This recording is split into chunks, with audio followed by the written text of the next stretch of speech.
Inactivity serves no purpose whatsoever. Should probably ask someone else.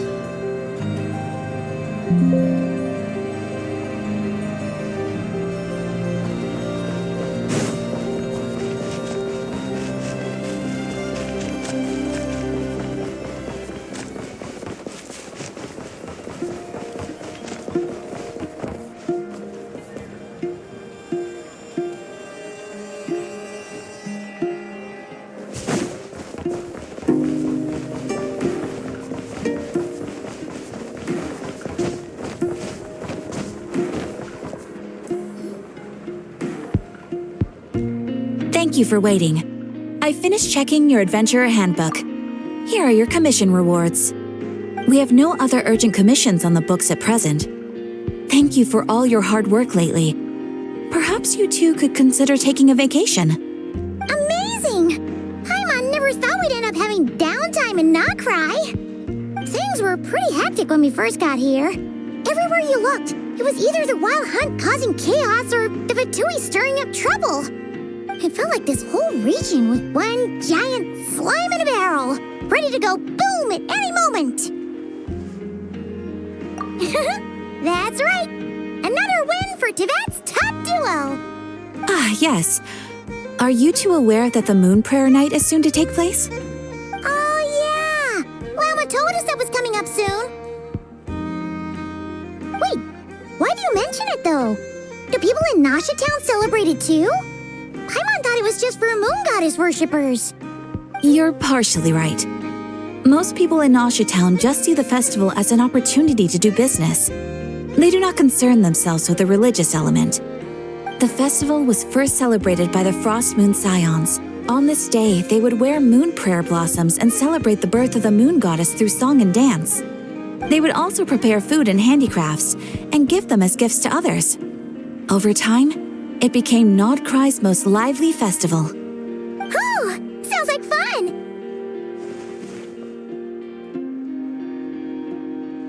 Great!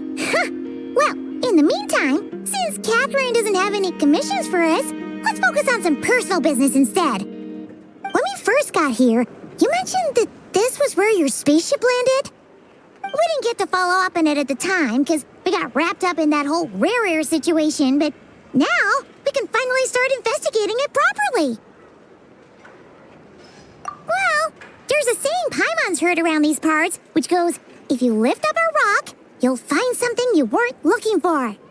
By that logic, you'll never find what you're looking for while you're searching, but the moment you stop looking, it'll jump right out at you. Could be worth a try though, right?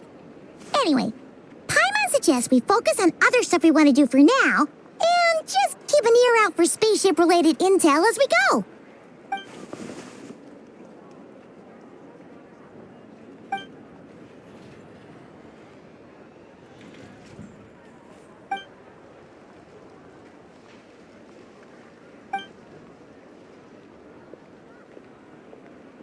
What's wrong? You look super serious all of a sudden. Huh?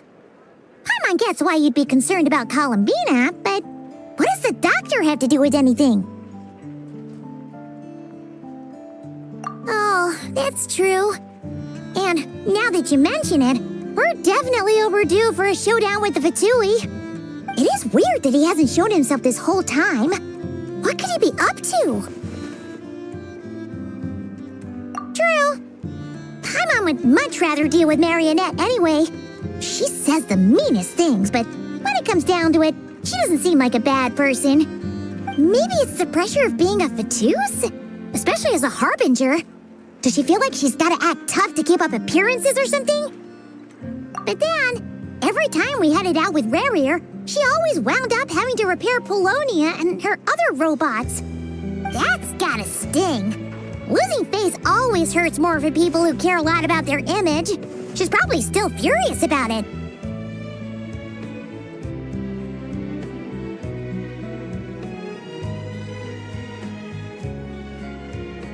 What? Relax! She's not even here! Huh? What's the matter? Oh, nothing. Sorry, we'll be on our way now. Where are we again? Oh yeah, Columbina? Right, yeah, let's go see Columbina.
She's sitting up!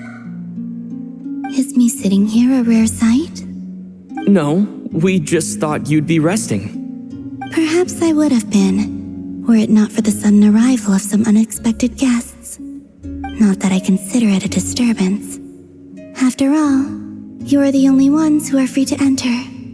Would it not be a little unfriendly of me to lie down while we speak? I didn't realize you put so much thought into little things like that.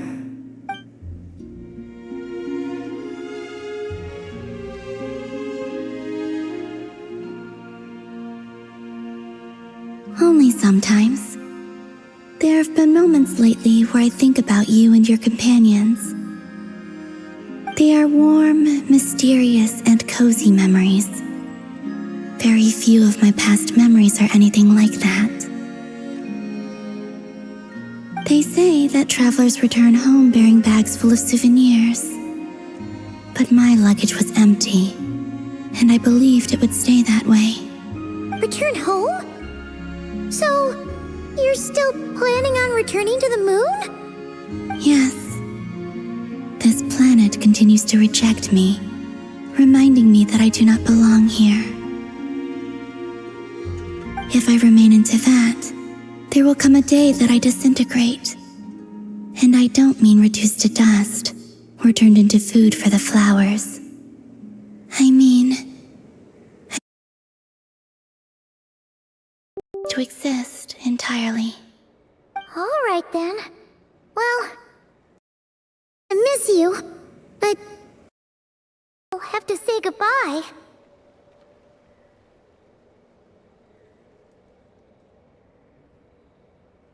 How do you intend to return?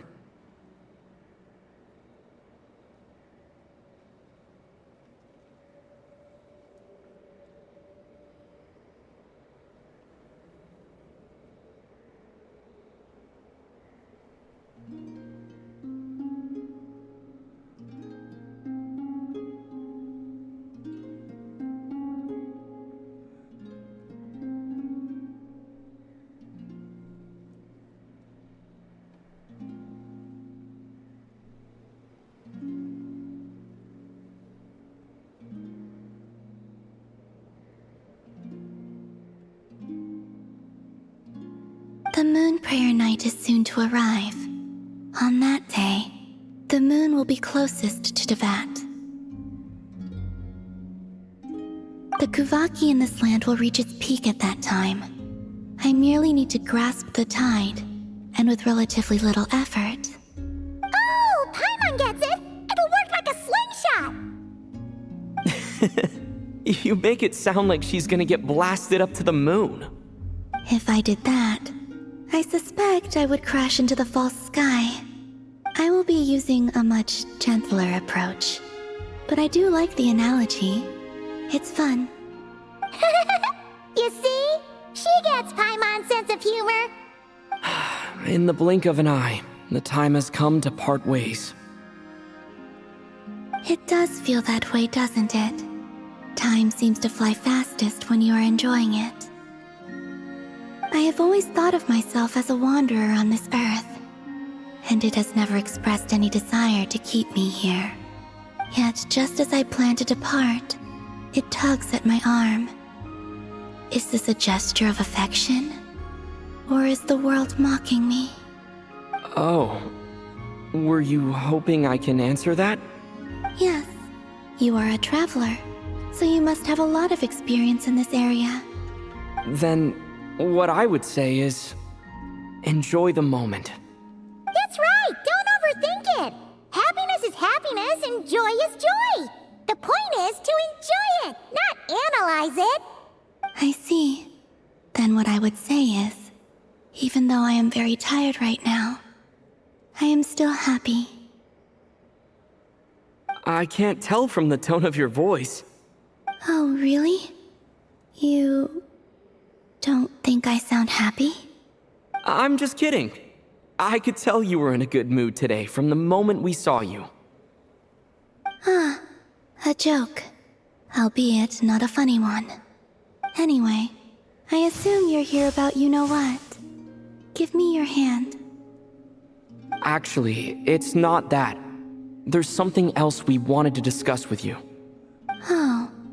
Then, do you still want to give me your hand? Or not? Sure.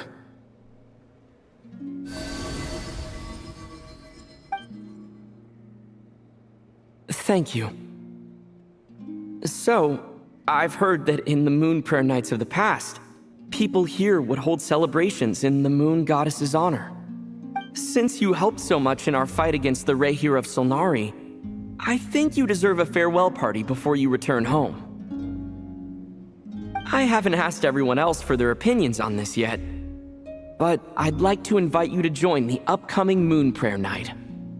I've never joined a moon prayer night before. I'm not sure what I would even do. Oh, don't worry about that! We take care of everything! All you need to do is show up. Of course, there's no need to force it if you're not feeling strong enough. It's just, this kind of felt like a golden opportunity.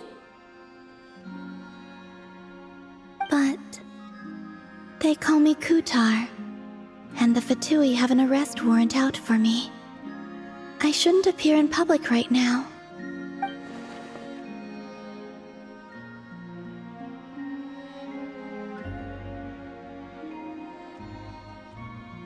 I'll make it work. You have my word. Yeah, we got your back. Well, he does. Paimon's actually not too sure what he's planning. All right, if you're sure. I will not refuse your invitation. I suppose it wouldn't hurt to pack a few more sights from this world into my suitcase before finally learning what my homeland looks like. Oh, if you see Lauma, please tell her that my answer to the question she asked me is neither yes nor no. Rather, it is, there is no need. That was kind of cryptic, but sure. Guess it's between the two of you. We'll pass along the message. Bye for now.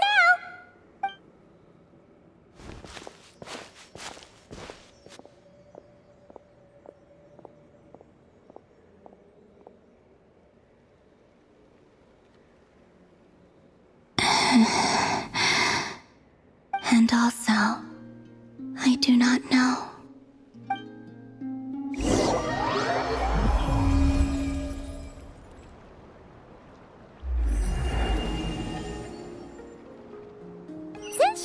to join the festival, let's go see who else wants to take part. Llama's gotta be the person most familiar with the Moon Prayer Night. We should start with her. Oh.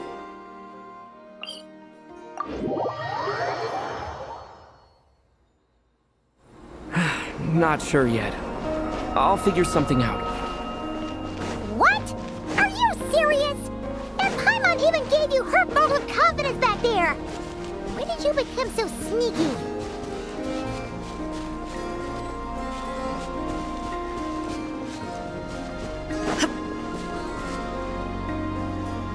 Hey, Llama! It's us! Huh? Varka? What are you doing here? Beats me. I had a bit too much to drink last night, and when I woke up, I was on Hisi Island. Mr. Varka is helping to oversee Nasha Town's preparations for Moon Prayer Night. He is here to go over some details regarding the decorations and custom cloth designs. Right, yeah, that too. What do you mean, that too? Yes, celebrating this festival is a long-held tradition here in Nodkrai. On this day, the crescent moon at the top branches of the verdant crest turns into a full moon, and the moon prayer blossoms bloom with a special radiance. Our people take these to be blessed omens. It's an especially welcome event coming off the back of all that nasty business with Rare.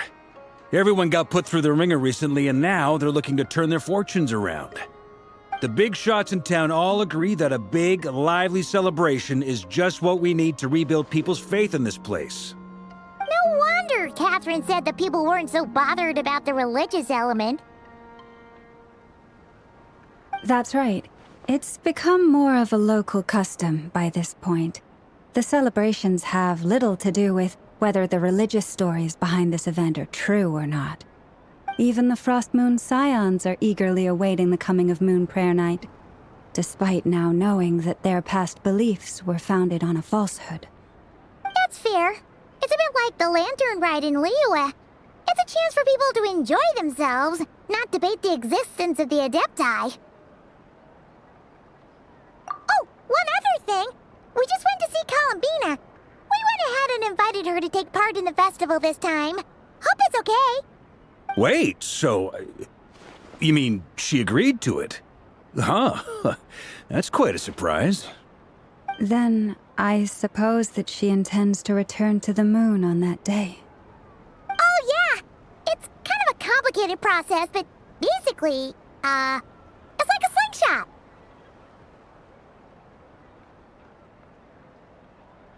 I understand. In truth, I had a feeling that she might make such a decision. Well, if Kuthar has decided to participate in the festival, we should prepare accordingly. Yeah, exactly. She was saying how it could be risky for her to show her face in public. We were wondering if there was any way we could hide her. Unfortunately, the people who carved the statues did an excellent job of capturing her likeness. It will be very challenging to hide a goddess whose face everyone is so familiar with. Darn! We may have bitten off more than we can chew here. Nah, don't sweat the small stuff. We can handle that. Huh? Are you saying you have a plan? Not as such, no, but the most important thing with a festival is to keep the mood light and your spirits up. You can't go preparing for a festival with those long faces. You'll never convince anyone to enjoy themselves. The Mondstatter spirit is strong with this one. As it happens, I agree with Mr. Varka. Let's start by making our appreciation for Kuthar the beating heart of the festive atmosphere. And who knows? Once we get the ball rolling, perhaps everything will just fall into place. Hey! Did you catch that? Llama said the thing! Or close enough, at least. I'm looking forward to the Moon Prayer Night already. We have a festival in Mondstadt called Windbloom, and you can always tell which couples are celebrating it for their first time by the smiles on their faces. Big, beaming smiles like their whole face is glowing. And I have a feeling we'll get to see that same smile on the moon goddess's face at this festival. Not quite the same, surely. Anyway, I'll take care of business in the city, but I'll have to leave the decor up to you and the Frost Moon Scions. No one else can capture that traditional aesthetic quite like you guys. But lastly, there's the final key element that brings the festival to life. Companionship. Before you leave, let me show you something that we've been preparing. Mr. Varka had asked to see it already, so you may as well tag along. Also, I have some further questions about Kutar's decision.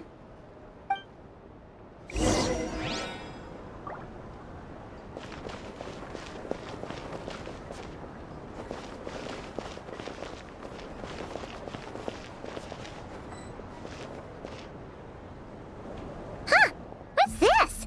They sure look like they're having fun. I believe so. Kuhenki seem very skilled at playing drums like these, although I'm not sure where they learned it from. Maybe it's an innate talent? In their eyes, they're probably just playing with toys.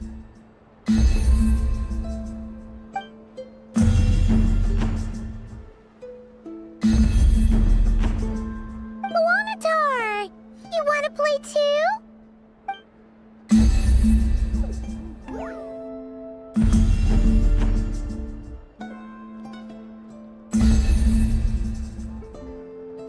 Yeah. She looks more confused than anything. Maybe we can teach her next time if we get the chance.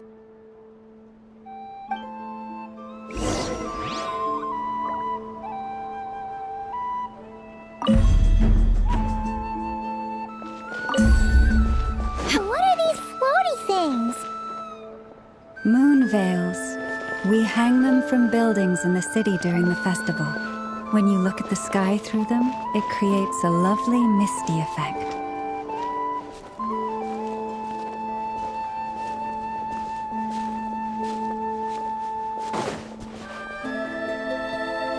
Everyone seems hard at work. They are preparing items for Moon Prayer Night. For instance, the sculpture being made over here, Mr. Varka and I were just finalizing the details of where it will be placed. Ah, there she is. I didn't know the finished article would be so large. Not to worry, though. All the necessary arrangements have been made. Just let me know once it's ready, and I'll get some people to ship it over. You have my thanks.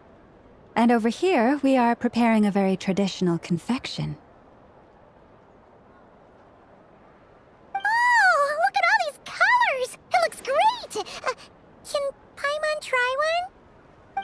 Of course. I have a feeling you'll like it a lot. You bet! Sweets and treats are Paimon's favorite. If you included those in the Feast of the Moon, I bet Paimon would have joined the Frost Moon Scions by now. There will also be verdant crests like this present in Nasha Town during the festival. The timing of Moon Prayer Night is not completely set in advance. We make a rough estimate, then observe the changes in the verdant crests and moon prayer blossoms to guide us. As such, the wait itself is a fun feature of this particular festival.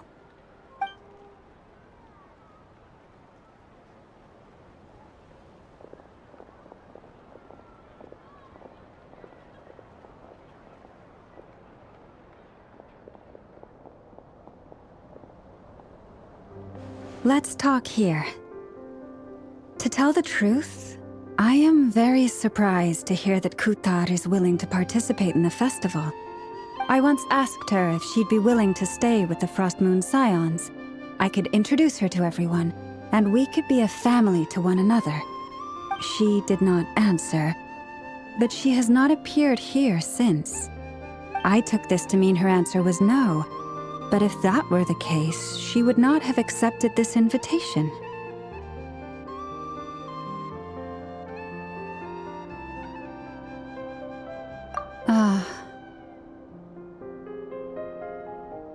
I see. Maybe she is right.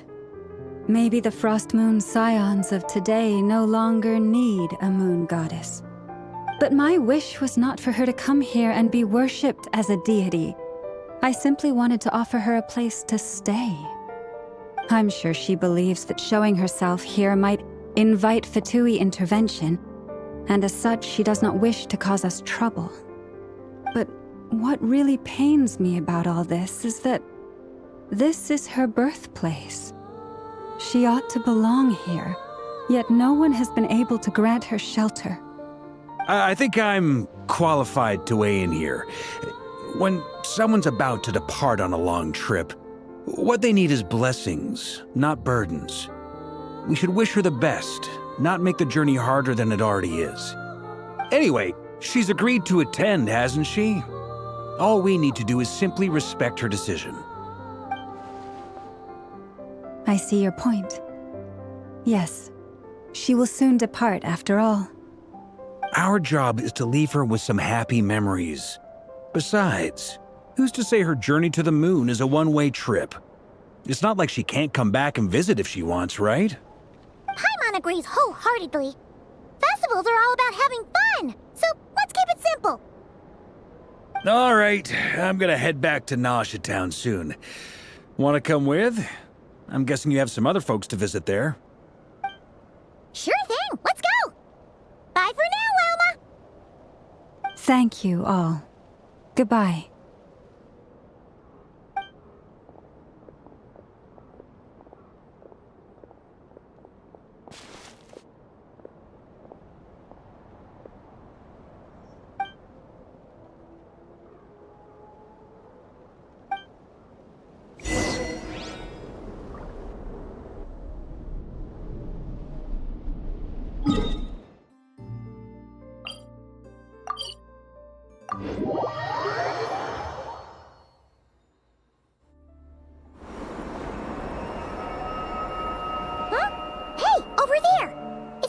Albedo with Flints.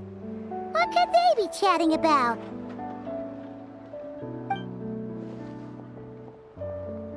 Your guess is as good as mine. Ah, Grand Master, and the Traveler and Paimon. Hello there. It's been a while. Perfect. We have some new volunteers for our investigation. Wait, let me guess. The righteous Lightkeepers are finally ready to hunt down the Abyssal Dragon?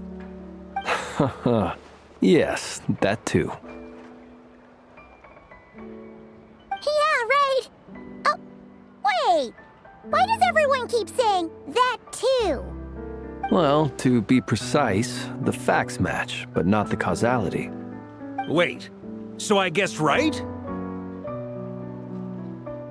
Half right. Don't act so impressed with yourself. Maybe I can explain. We ran into Mr. Flint's north of Nausea Town. At that time, we just noticed a few abyssal creatures out in the wild, but the strange thing was, I didn't detect any traces of abyssal energy on them at all. On closer inspection, we realized that they were not real monsters, but something akin to reflections in the water, or perhaps a mirage. Huh? What do you mean? Like, you could see them but not touch them? Exactly. It was very peculiar. They roared and tried to attack us, but we could not make any physical contact with them. I think I've heard of things like that happening in Nocturne before, but I don't know much about it. Yes, it's a known phenomenon. Mirage-like illusions tend to appear in Nocturne in the run-up to Moon Prayer Night. From a distance, they appear quite real. I myself thought that Misters Durin and Albedo were locked in battle with abyssal monsters when I first arrived. But after sharing intel and investigating a little further, we can confirm that these illusions are harmless.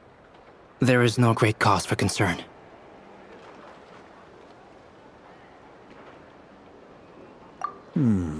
All the Mirage stories I've heard are either animals, rocks, or small houses. Abyssal monsters, though?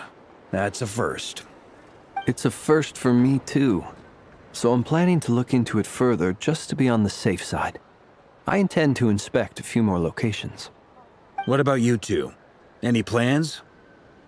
Alice contacted me a few days ago.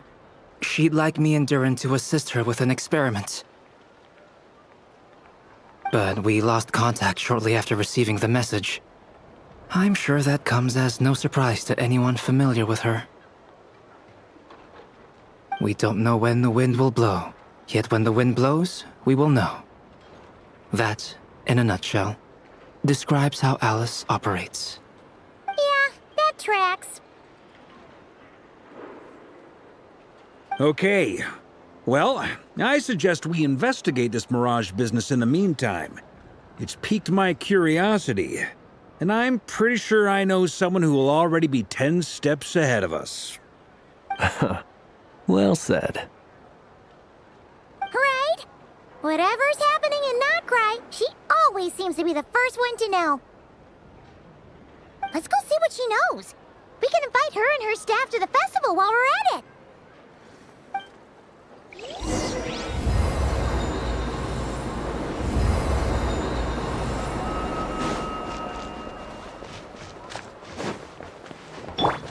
Time to go.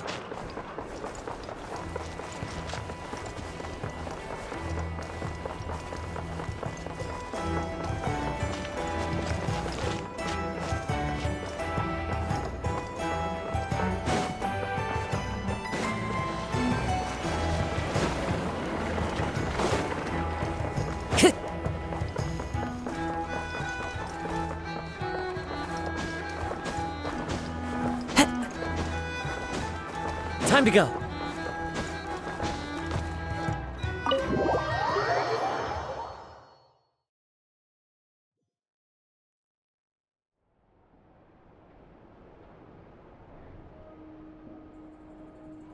You're right, I have noticed. There's certainly something a little fishy about this situation. Only a little, though. Records indicate that this phenomenon can occur in the days before and following Moon Prayer Night. That said, it has always been a rare sight in the past. The odds of encountering these phantoms are similar to looking up in the night sky, happening to see a shooting star, and managing to make a wish before it disappears. But this time, either everyone's getting lucky, or they're appearing far more frequently than usual. Yehoda's out gathering intel as we speak. In the meantime, let me check off some points of interest. First, the Abyss. The ones we saw seem to be abyssal monsters. Indeed. But we have identified one location where many more of them have made an appearance. And not just monsters, but human phantoms too. Given the scale and nature of the phantoms, it's almost as if someone's last memories are coming to life. Or perhaps the memories of multiple people. Oh. So you mean the phantom monsters are hunting down the phantom humans? Exactly. The phantoms can interact with each other, but we have no means of intervening. In addition, some of the human phantoms would seem to be from the very distant past. This is clear both from the clothing they wear and the stories they tell. They claim to be from Hyperborea, a name which I've heard from Lauma before. If this is true, it means they must be from 6,000 years ago. Did Paimon hear that right? 6,000 years? It sounds like this merits further exploration. That'd be a big help. I'll leave it with you, Albedo. My knowledge of ancient history is non-existent. I used to doze off every time the pre-Knights of Favonius era came up in class. It's quite a miracle that you were able to understand these phantoms' speech, given how long ago they lived. I suppose you're right. But I'll leave the archaeologists to ruminate over that conundrum. As an intelligence broker, my sole interest is in the value of the information I gather. Which, in this case, hopefully means earning myself some good favor with our dear Lady Moonchanter. So calculating. Whew, this intel broker logic always catches Paimon by surprise. Sounds to me like we could split the work up. I think the abyssal phenomenon is best left to Albedo, Flints, and me. Agreed. It coincides with my duty as a lightkeeper. For my part, I'd like to understand the abyss better. Even a little knowledge would go a long way. This is certainly a rare opportunity to study the abyss. But even rarer, perhaps, is the chance to make contact with the ancients. The Curatorium will take the lead on investigating the Hyperboreans. We put in the work to learn what we know so far. It seems only fair that we get some quantity of exclusive intel. That just leaves our trusty team of 2 unassigned. Since you became an honorary knight, of course. This was part of my grand plan all along. Ha ha ha! Oh yeah! By the way, we managed to convince Columbina to come to the Moon Prayer Night celebrations. Would you and Yehoda like to join too? She agreed to that? Huh. Quite an achievement. Never underestimate the traveler, I guess. I'd be happy to join. No point shutting myself inside when the streets are all decked out. I doubt any clients will be visiting during the festival in any case. And Yehoda loves a party, so I'm sure she'll jump at the opportunity. No! No! No! No! No! No! No! No! No! No! Way to contradict me in front of... Wait! No, that's not what I have bad news, boss! So many people. Alright, everyone inside! Quick!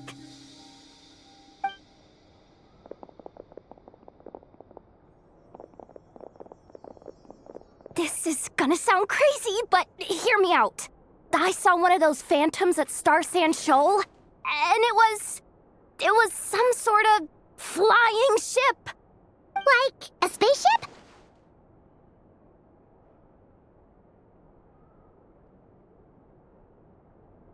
That's gotta be the one you came to Tibet in. You said you saw the same thing through the moon marrow, right? Huh?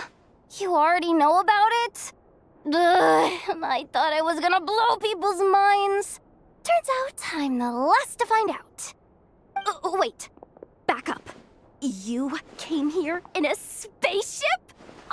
Now my mind is blown! What's it like on the inside? Was it like flying through space? I want to know everything! Yep, exactly. Huge discovery. You're the best. Second best intel broker in the world. After your boss, of course. Wow. Really? Well, I don't know if I'm all that, but... I guess that decides where we're heading next.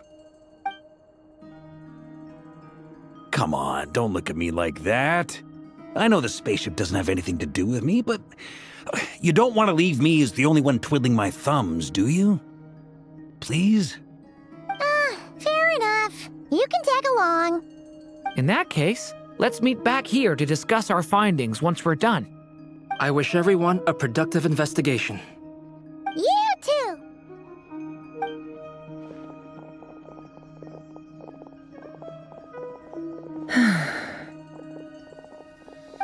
What's up, boss? Aren't we gonna head out? Tell me, Yehoda, when did the Curatorium start giving out intel for free? Oh, sorry, boss.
Well, what do you know? Yehuda was right on the money.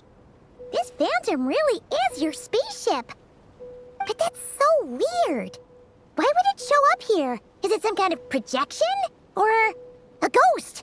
Like, maybe it no longer exists, but somehow it left an afterimage? Ah, you're already here. Miss Lauma, what a surprise. I thought you were busy with festival preparations. I was, until one of our people informed me that a strange sight had appeared at Star Sand Shoal. No one's ever seen something quite like this before. I thought I should see it for myself. Same here. Oh, so we heard that these things appear around the festival period. Any idea why that is? Unfortunately not. We have very limited information about them, since they can't be interacted with. And no human phantoms have ever made an appearance before now. The most we've been able to deduce is that these sightings appear to be connected to the increase in Kuvaki energy around this time.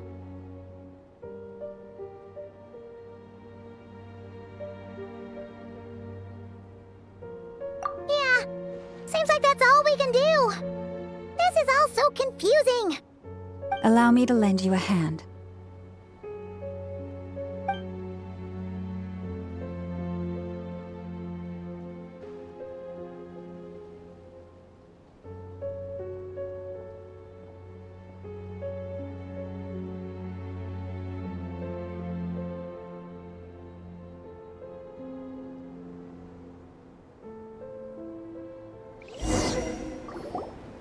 Everyone, our friend here should be able to provide us with some information. Is that a phantom rhymehorn deer? I've heard about how the Frost Moon Scions live in harmony with the animals and can even communicate with them. That's coming in handy now, for sure. Okay. Yes, I understand. Then how about this?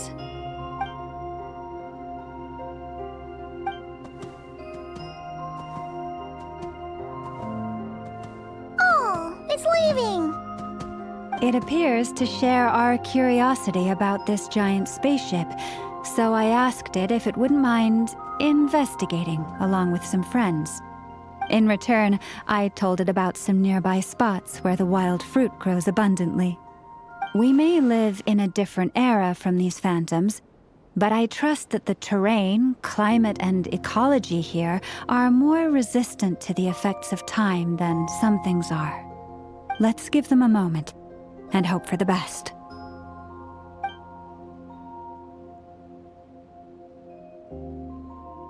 All back together? Must have been a lot of fruit. Indeed. Now let me ask them some questions.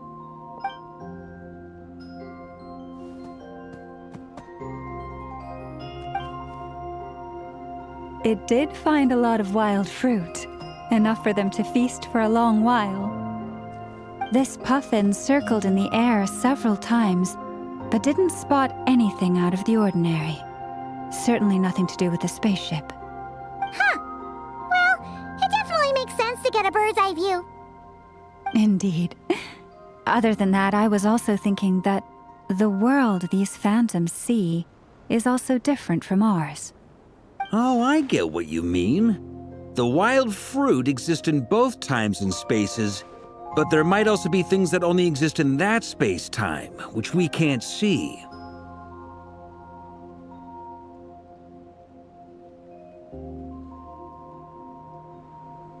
Good point. Great thinking, Lauma. Blunthorn rhinos can use Kuvaki to shift great rocks, but this one says it couldn't get that ship to budge by even an inch. The sniffer mole tried too, but despite being a skilled digger, it could not get through. They say that the spaceship looks robust and undamaged. It seems completely impervious to any and all attacks. Whatever lies within is well defended from harm. So, just like us humans, there was nothing they could do about this spaceship either. Yes. Still, They deserve our thanks. We are grateful for all your efforts, dear friends. Now go, and enjoy your feast. I've noticed some other human phantoms gathered nearby. Come on, let's go talk to them.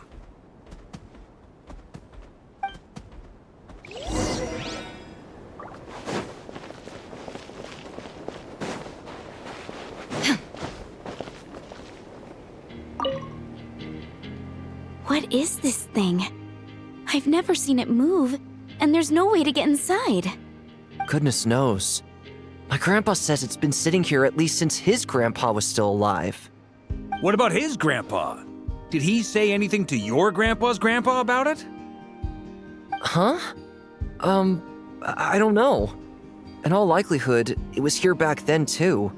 Hard to imagine something this huge could move. Guess that means that as far as they're concerned, this ship's been around a long time.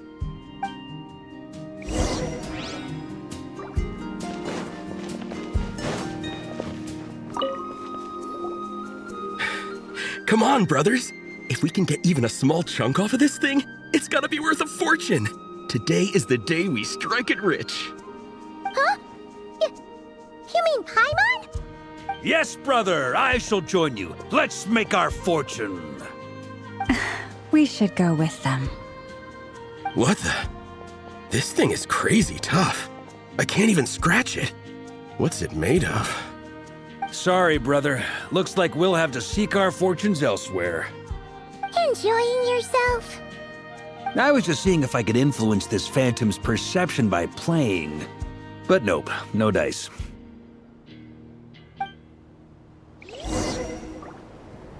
I'm sure we're all starting to build up an idea of what's going on here now that we've spoken to some of the people. These phantoms are reenacting real historical events in Nodcry. It's almost like we're in some kind of interactive stage play. We can talk to the actors, but the plot is fixed and we can't influence it. It makes sense. History is set in stone. The objective facts of the past cannot be changed. Paimon totally thought you were just goofing around earlier. But actually, you were doing some serious investigating. Of course I was.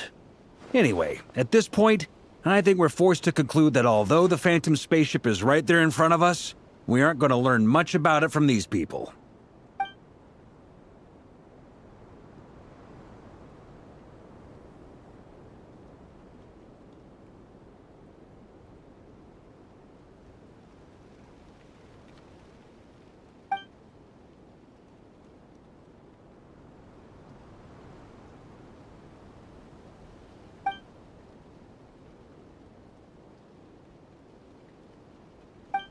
Don't be discouraged. If nothing else, this is proof of the ship's existence. And think about it. So many people tried to hack their way inside, but no one could get the door open. It's made of very tough material. To me, that says that we'll either find the ship itself or the story behind it. It's just a matter of time. Huh. Every now and then, when Varka gets serious, he actually does seem like Grandmaster material for once. I wonder how the others are doing. Let's head back for now. Sounds good.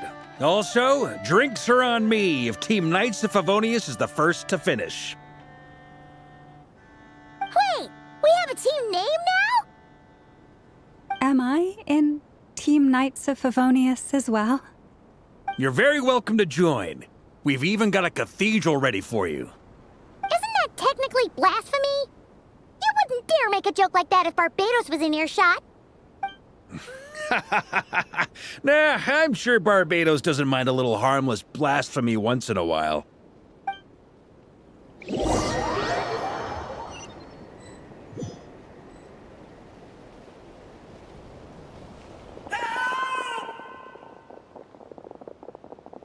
Oh, no! Get away! Oh.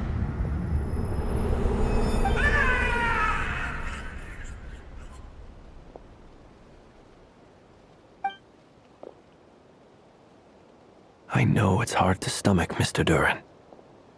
But as I'm sure you've noticed, There is nothing we can do to intervene in that which unfolds before us. But we have to at least try. And try you have. But are you aware of how many unsuccessful attempts you've made now? I wasn't keeping count. I'm afraid this is the 39th failure so far. Or the 5th if we're only counting this particular victim. There are no indications that these phantoms may be altered in any way. You seem to have calmed down a little. I'll make us a fire. You should rest and have some water. Feeling any better now, Mr. Durin? May I ask a few questions? Be my guest. What exactly are we witnessing here? What happened to those people? My guess would be that we are seeing Nocturne during the Conrian Cataclysm. Would that be accurate? Conria. That is correct. As you know, once the Abyss senses even the tiniest crack, it floods in and spreads like wildfire. There was a time in the distant past when it permeated all of Nocturne, causing immeasurable harm. The people paid a terrible price to heal this land. Then, 500 years ago, the whole of Teyvat suffered an abyssal disaster. Once more, Nocturne was dealt a devastating blow. I see. In the face of the abyssal onslaught, all were like grains of sand tossed around by a tidal wave. Be they human, fae, or god. The moment you witnessed is but one drop in a whole ocean of catastrophe. All right. I guess that answers my second question, too. I wanted to know why there's nothing I could do to help them, and that's because what we are seeing is history. That would be my guess as well. As I understand it, history and fate are not all that dissimilar. The latter may be unseen to us, but both are immutable. Yes. Fate was determined long, long ago. I still have a couple of other questions for you, Mr. Flint's. You mentioned more than one abyssal disaster that has struck this land in the past. How can you be sure that what we're seeing is from the Conrian incident? And also, how are you able to stay so calm when you're talking about these events? From everything I know about you, you're not cold or ruthless, and you're not indifferent to the suffering of others. Alas, I am forced to show my age. I must be 600 or 700 years old by human measure. Wait, so you... One is not easily moved by history when one has witnessed the truth firsthand. I'm sorry. You needn't apologize. Your passion is a good thing to have. Treasure it, because someday you may find it in terribly short supply. Now, at the risk of offending you, I have a question in return. Your curiosity toward the Abyss, is it born from hatred or because you sense its call? I only ask because I kept a fragment of Rerear's body in my lantern for a short time. Specifically, his heart. So I know what a burden it can be to carry the Abyss with you. And I hear its power growling from somewhere within you. In my eyes, your mere existence is a miracle. My honest answer is... I don't know. I don't think I have the confidence to say for certain. What I will say is the Abyss is not the only issue that haunts me. Even before I became who I am today, the question dogged me constantly. Should I even exist at all? My doubts remain unresolved. But when we fought Rerear, something became a little clearer to me. Sometimes it is the darkness within us that allows us to achieve the impossible. I certainly got the sense from your 39 attempts that you were trying to achieve the impossible. It sounds like you've resolved to see the truth for yourself. Absolutely. In that sense, he and I are quite similar. Then I wish you every success.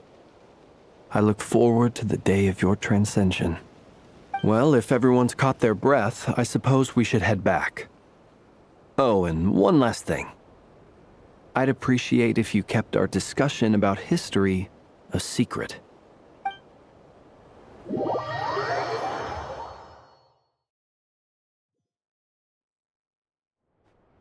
Incredibly, our separate investigations led us all to the same conclusion. Hooray for consensus! Yeah, but we barely learned anything, though.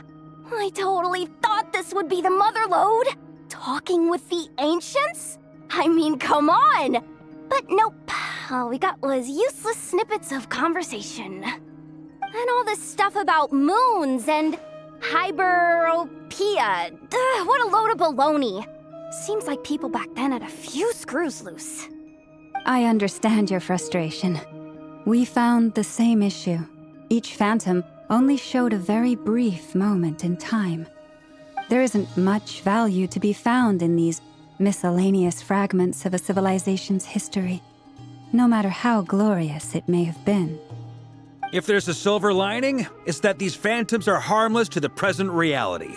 They shouldn't get in the way of the festivities. Paimon agrees. And not just because it's the first thing she understood in this whole conversation. You look disappointed, Nefer. Is something the matter? What do you think? We all worked our tails off, but the only one to gain anything from it was you, Lady Moonjanter. Well, please do share the Hyperborean records with me. I will gladly inscribe them in our people's documents. Oh, duh! Yeah! That was it! Hyperborea! Hyperborea. I'm serious. Only an expert in the Frostmoon Scions and their history can turn these records into valuable research material. The alternative is to let them gather dust on the Curatorium's storage shelves until the pages turn yellow. Nefer, you're wise enough to know that cooperating and sharing the profits is the best course of action here. Well, that goes without saying. Sure, let's do that. Huh? But didn't you say we aren't supposed to give out intel for free? Sorry. Shutting up. Now is not a good time to push Nefer's buttons. Anyway, back to Moon Prayer Night. I'm thinking that we should prepare something a little special, aside from the usual decorations and so on. You mean a parting gift? Can't go wrong with food. Although, does food go bad on the moon? Perhaps a lantern would be a better choice. It might be dark up there. It could prove difficult to light a lantern on the moon. Magical stones might serve that purpose better. What about a clockwork mecha model from Fontaine? I've got a whole bunch at home. I use them for fighting practice in my free time. None of these sound like things she would be even remotely interested in. But we don't interact with her enough to know what she likes. Yeah. It would really save us the guesswork if someone could find out what she's into. Wait, what the? Traveler? They're all looking at you. Great! Haha, problem solved. Now, I need to stop by Dory's. Gonna need her help sourcing a bunch of stuff for the festival. Then let's leave it there for now. We all have our own business to attend to. Traveler, if you find out what Kutar likes, let us know right away.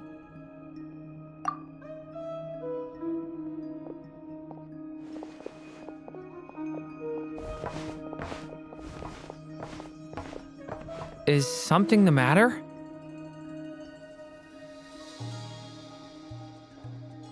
I'm fine. It's just... I'm still feeling a little rattled after witnessing the horrors of the Abyss. But it's okay. This is something I have to work through. I'll be all right. Thanks for your concern. Well, don't put too much pressure on yourself. If you ever feel like something's wrong, physically or mentally, we're here to talk. Come on. Stop treating me like a kid.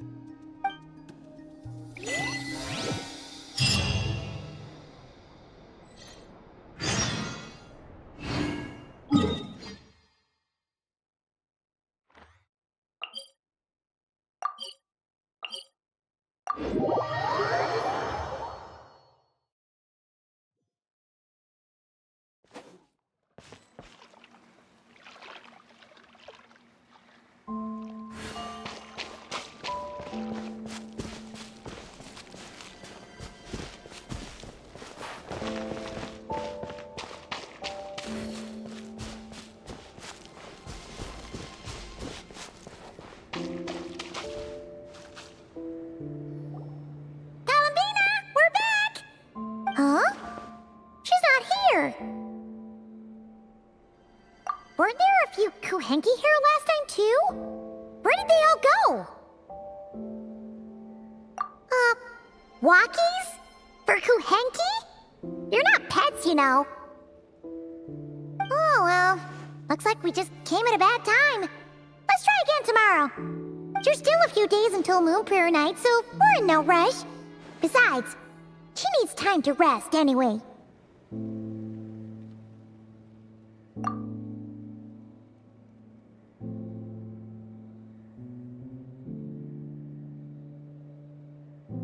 Kalamina! Are you back yet? Oh, how strange.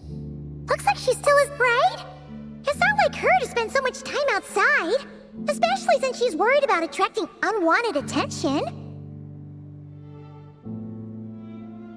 What about Luonatar? Luonatar, you there? Hey! Do you know where Kalambina went? Sorry, didn't understand. But if you know where she is, could you take us to her?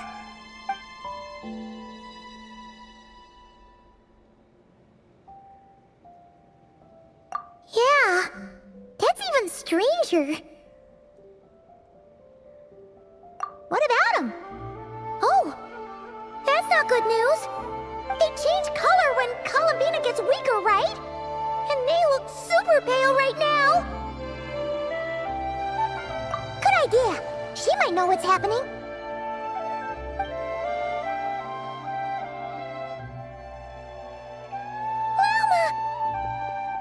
Ah, it's you. How is Kutar? Is she okay? No, she hasn't. I came here to check on her after I noticed the flowers had changed color.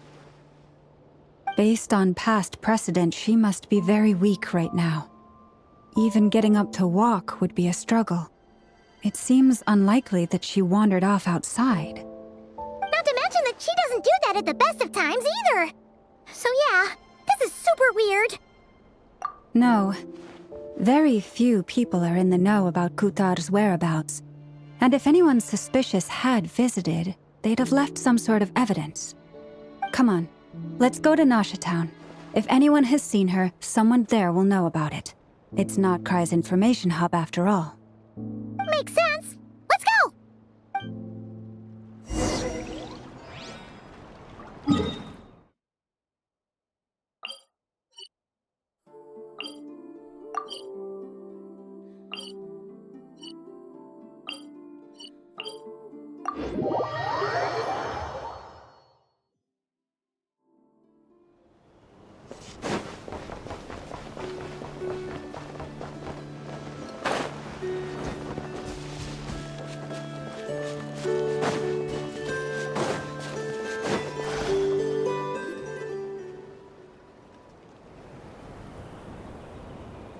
Moment. Is it just Paimon, or is this stall kind of suspicious? It's never been here before, right? No, I don't recognize it. Alas, your free and easy adventure time is over. Now, prepare to face the final boss of Nod Cry. Whoa! Where'd that Not sure, but it's definitely hostile. No, no, no, not that way. The final boss is right here. The sniffer mole? That's the final boss? Surely not. Also... Okay, the jig is up. I'll stop teasing you. Turn around. I'm right behind you. It seems I've managed to leave quite an indelible impression, even though you've never seen my face. Ah, nothing could make a great mage more pleased with herself.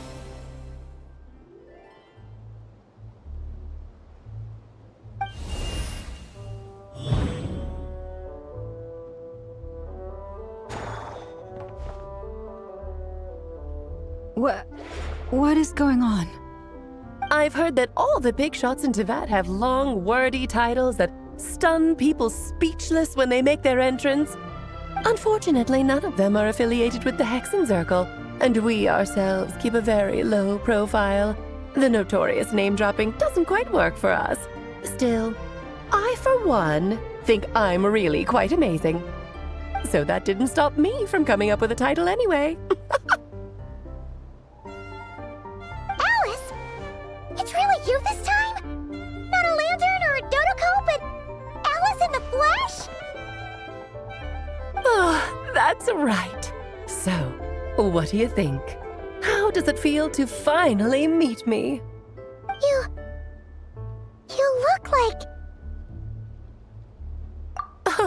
What is that supposed to mean, I'm the mother of Klee, Teyvat's #1 cutie.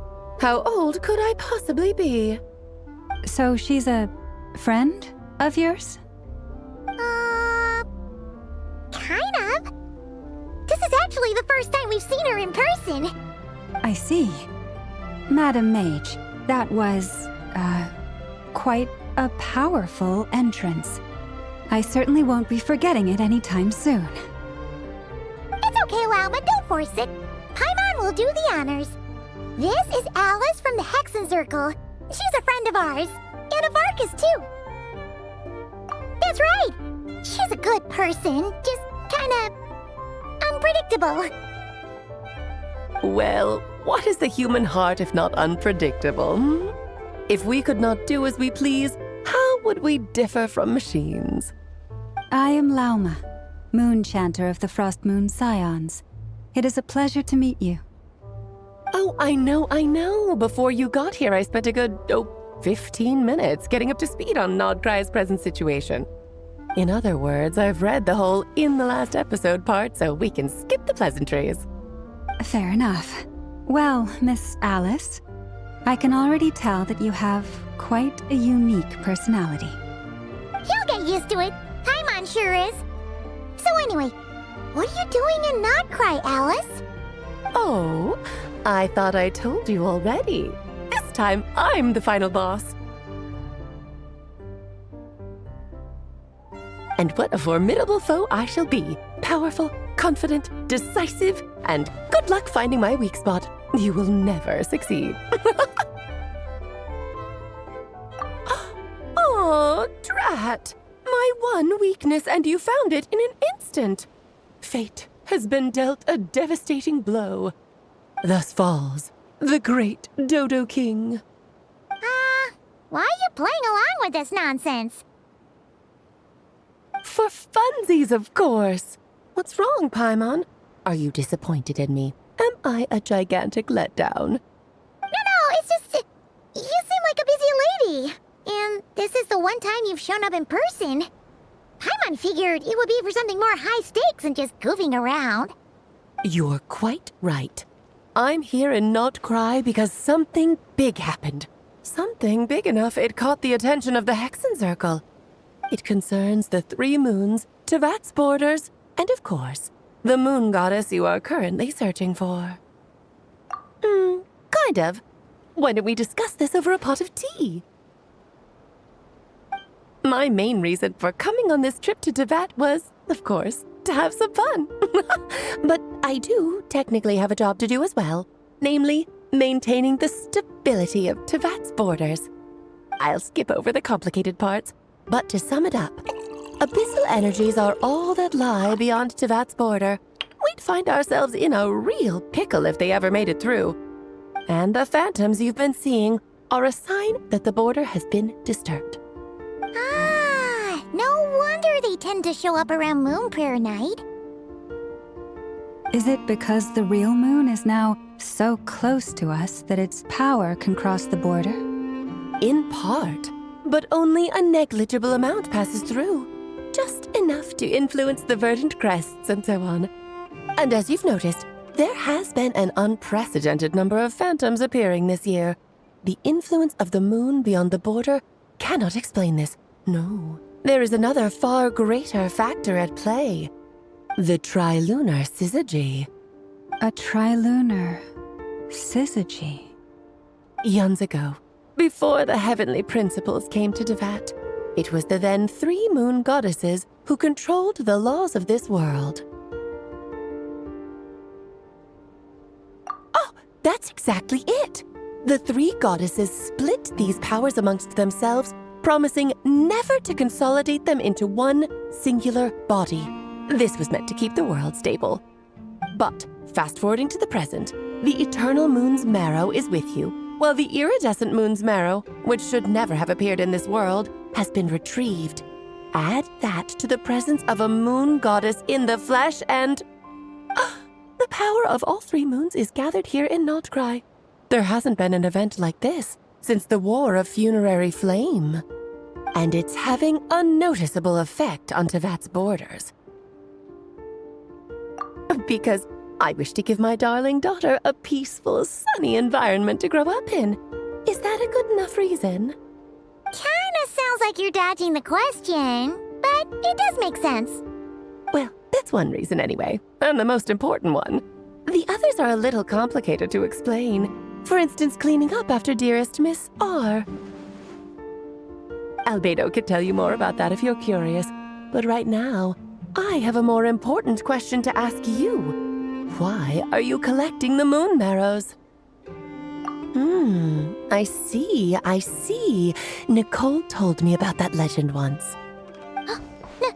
Nicole? You mean Mage Anne? Oh, so you remember.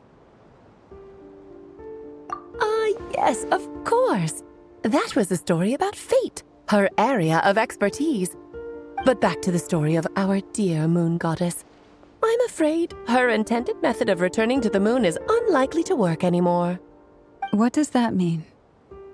She may be missing, but she hasn't gone anywhere. She has disappeared.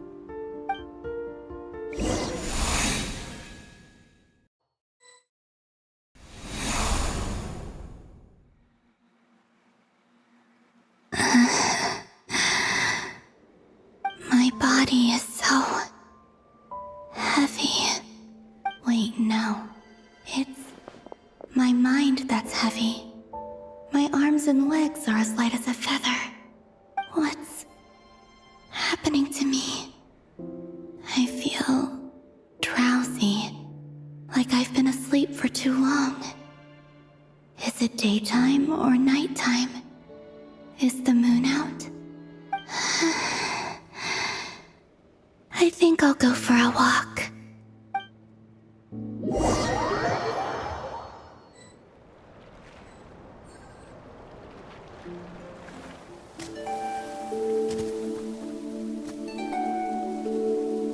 Are you out for a walk too? Huh?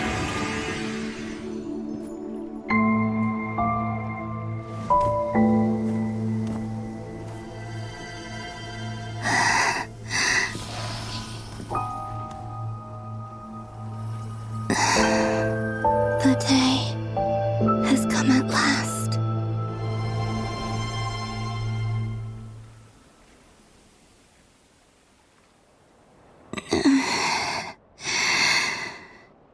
Have I grown so weak that I can't even sustain my physical form? But Moon Prayer Night is nearly here. I was so close to returning home. Death is near. me? Will I return to the moon after I disappear? Or... I don't want it to end like this. So far, at least, I still exist. Even if not physically, I can still feel. But as my power wanes, I'm sure that too will fade. I suppose I might take one final look at this world. The world where I was born.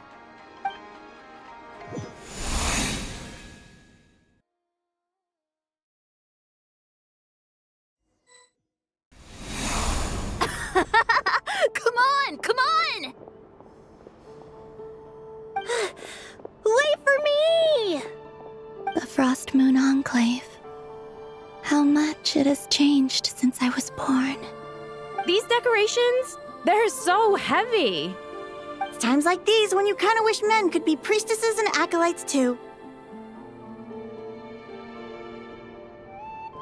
How fascinating. I've never had the chance to be privy to people's private lives in this way. In the past, people would get so solemn and serious the moment I showed my face. Like they were frozen stiff. Karina, Lametti, it's time to eat. Coming! I want to watch them a little longer.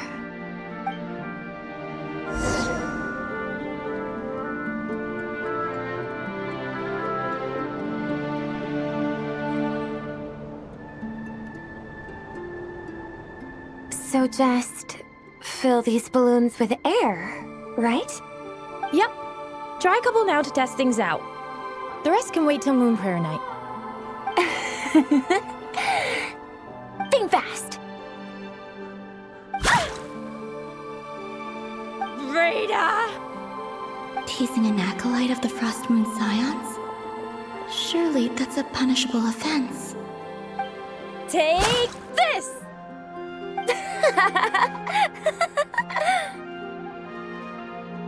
Huh? All right, enough horsing around. Lady Lauma gave us a task. We should get back to it. The task is just to check that the balloons don't leak, right? Doesn't matter if we fill them with air or water. Yeah. Okay, you got me there. And you got me there. But still, we can't use all the balloons before the festival even starts. We won't use all of them. And as long as Lady Lauma's trusted acolyte doesn't snitch, this can stay as a little secret between friends. A couple more can't do any harm, right? Oh, you menace. Then, think fast! Is pumping a balloon full of water really so much fun?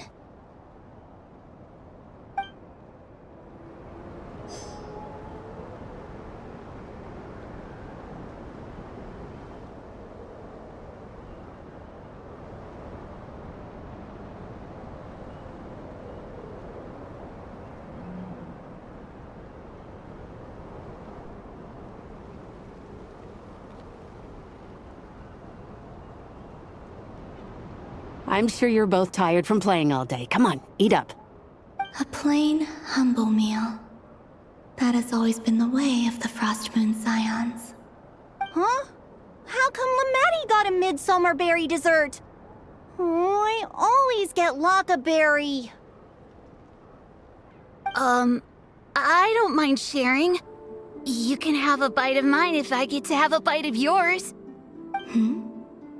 They're sharing food? I've never shared food with anyone before. Even at the Harbinger tea parties, everyone just ate off their own plate. And when I couldn't finish my food offerings from the Frost Moon Scions, they'd leave the leftovers out under the moonlight for the animals to claim. Hey! That was 2 bites! Oh, then you can have another bite of mine.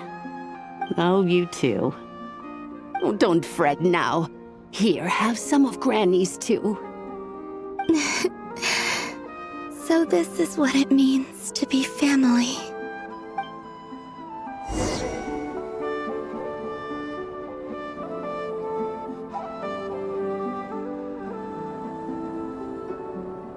I'm seeing so much that I'd never usually get to see.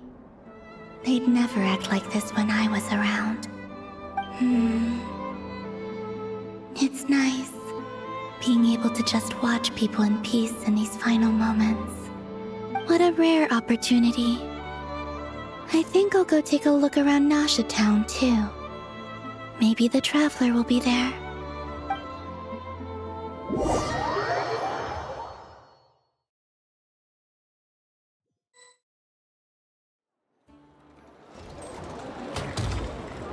After the War of Funerary Flame, the Moon Goddesses were no longer recognized by Tevat. They lost the whole foundation for their existence. That's why the Moon Goddess's strength is fading. She cannot withstand the world's rejection of her. To be more pedantic about it, the Moon Goddesses did something to offend the heavenly principles, and that's why they were ousted. Something of a recurring theme in Tevat's history. Theoretically, speaking so candidly should put me in their crosshairs too, but they can't tell me what to do. I'll say whatever I want. Anywho, the Moon Marrow energies were but a drop in the bucket for her, and that battle against the Ray Hair of Solnari only weakened her further. Fortunately, it happened close enough to Moon Prayer Night when the Kuvaki concentration here is high. That's the only reason she managed to survive this long. What do you mean, fortunately? You said she disappeared. We're too late. Oh, what a headache. I thought this was all common knowledge. I guess I have some more explaining to do. Okay, buckle up. It's time for another lecture.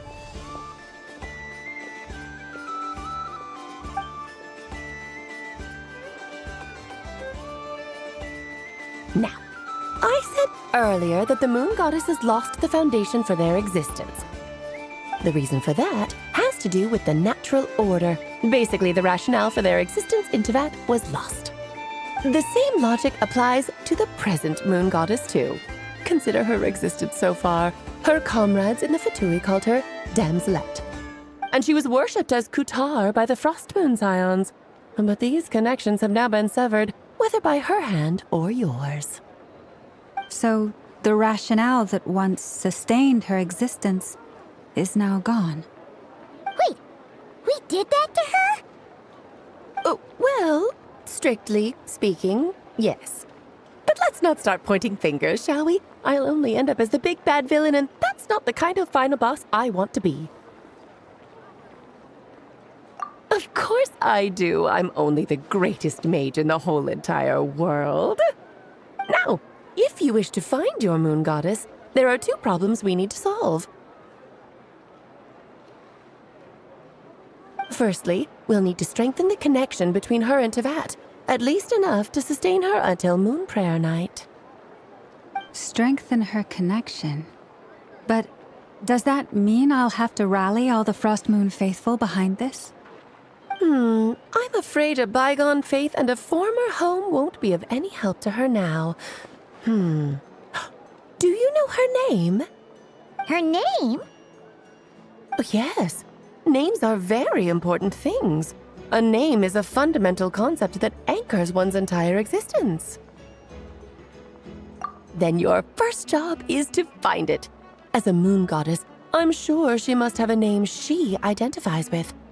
Neither Columbina nor Kutar is her true name, and she's never really accepted either of them. So, finding out her real name is enough to sustain her existence? Yes, I know it sounds like a small step, but every journey begins that way. So for now, that's all we need to focus on. The second problem is with her plan to use the Moon Marrows to return to the moon. Unfortunately, piercing through the false sky will take an enormous amount of power. Given her current condition, she won't be able to provide anywhere near enough power, even if she recovers her physical form. But no need to fret. Nicole's the expert in this field, and I'm sure she'll figure something out. Wait, Mage N is going to help us out too? That means we've got 2 Hexacircle mages on the case. This is turning into a pretty big deal. Actually, this is more of a side quest for me. Like you said, I'm a busy lady, so I can't stay for too long. I'll have to return to Tevat's border soon. That's the upside you get for looking out for my little Klee. Hopefully that will incentivize you to carry on keeping her company in the future. Anyway, jokes aside, you'd better get moving. It will take quite a miracle for the Moon Goddess's consciousness to hold out till Moon Prayer Night. Oh, I suppose I might as well tell you where Nicole is before I leave. Off you go now. Time to meet your new friend. Oh, yes, and a little suggestion. Don't forget to mind your heads. What? I wonder how Durin's doing. I should really go see him before I head back. You really are super busy. I most certainly am. There's so many children I have to keep tabs on just in Mondstadt. Durin, Albedo, Venti, Varka. Klee didn't make the list, huh? Of course not. Klee is my pride and joy. I have no qualms about her, because she's the best child in the whole wide world. Yep. Klee's a little angel. I'm glad you agree. Well, all the best. See you when I see you.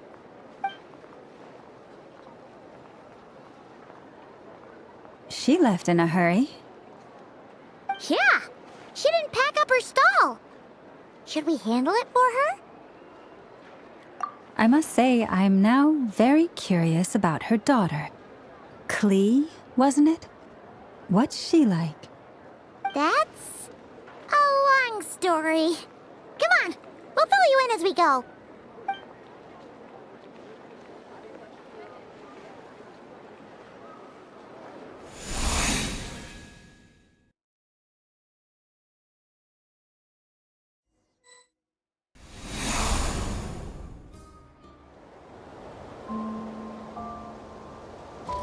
What a lively place. I've never experienced Nasha Town like this before. Hey, you old geezer! Your hammer's rusted through! Who are you calling old geezer? Are they quarreling? I'm looking right at him! You've really gone downhill since giving your daughter free rein in the workshop. Can you even swing a hammer anymore? It shouldn't take you days just to fix a single chair! You might as well...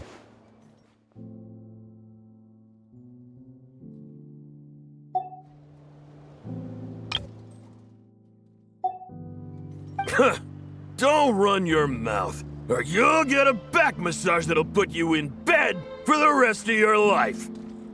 Look, the materials haven't arrived yet, all right? You know how busy it gets in the days before Moon Prayer Night.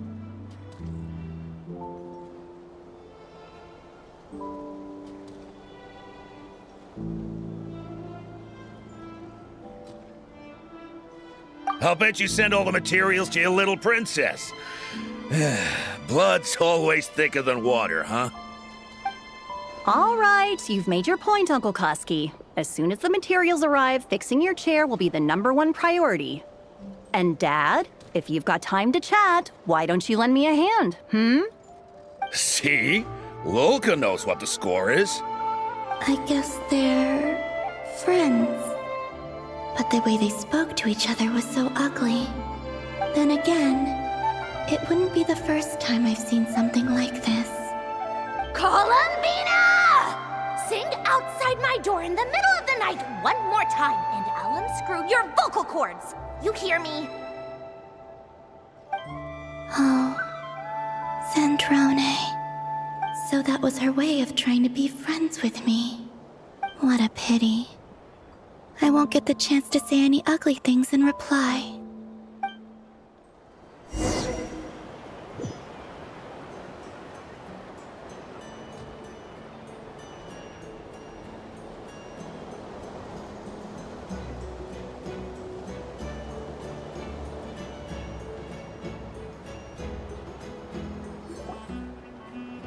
Hey, have you decided what to give her for Moon Prayer Night? I sure have. She's gonna get the surprise of her life when she's least expecting it. Then I'll whip out the ring and pop the question. The surprise of her life.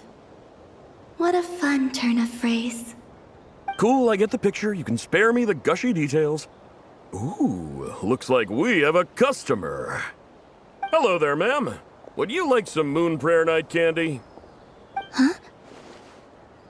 Is he talking to me? Can he see me?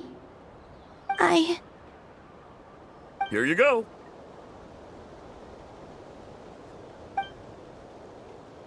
Oh.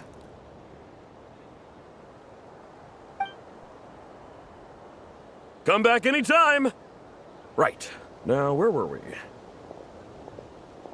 I don't know why, but I still held out hope.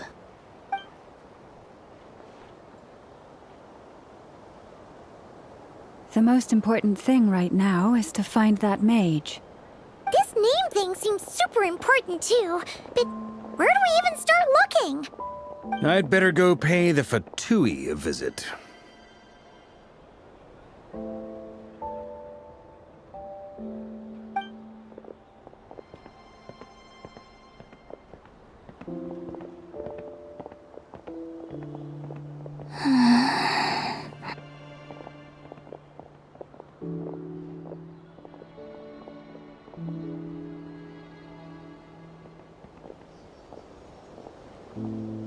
Columbina?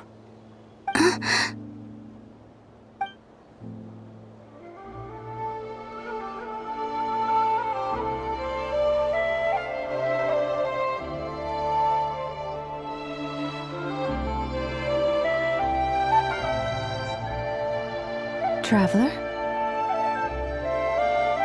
Let's go! This is no time to be spacing out!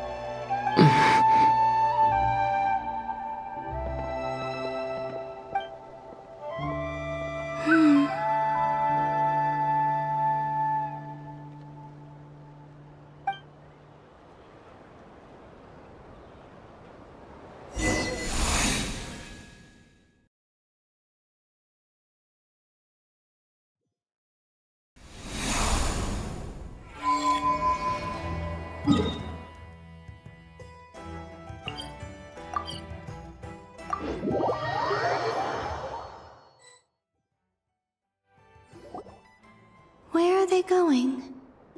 They mentioned a mage and a name? So, Mr. Varka, are you acquainted with this Nicole? Or should I call her Mage N? Not really. We've never met, though she has come up in conversation.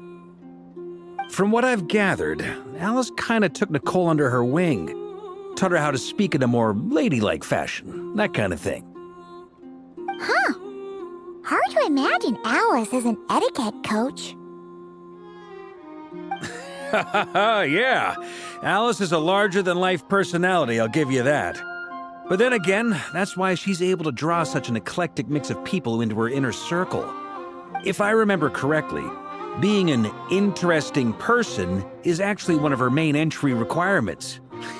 So, if you ever wanted to join the Hexen Circle, I'm sure you'd both be eligible to apply. Hey! Don't go around making promises on Alice's behalf! I wouldn't dare. I'm just trying to paint a picture of the Hexen Circle for you. Okay, sure. Anyway, since none of us have ever met Nicole, how are we supposed to find her? We can't just go up to every woman in sight and ask, "Hey, are you Nicole?"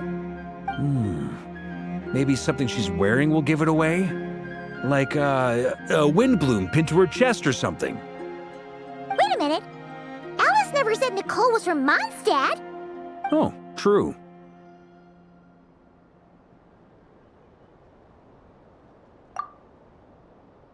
That would be this young lady, then?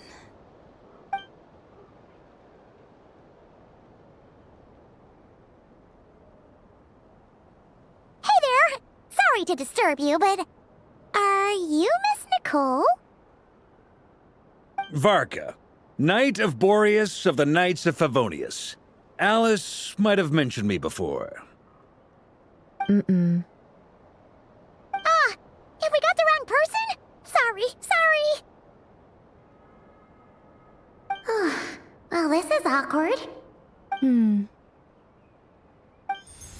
When I shook my head, I meant, no, Alice hasn't mentioned you before.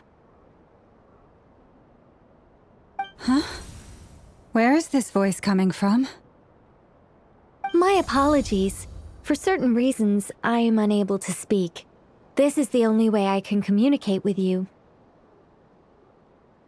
It might take some getting used to, but I hope you can understand. Hey, it's fine. I'm more shocked by the fact that Alice never speaks about me. I mean, As for you two, we have crossed paths twice before, but it is nonetheless a pleasure to finally meet you. It's really you! Thanks for all your guidance in the past! You're quite welcome. This time, things are different. We have reached the unwritten pages of the story. You might say that we stand at the crossroads of fate.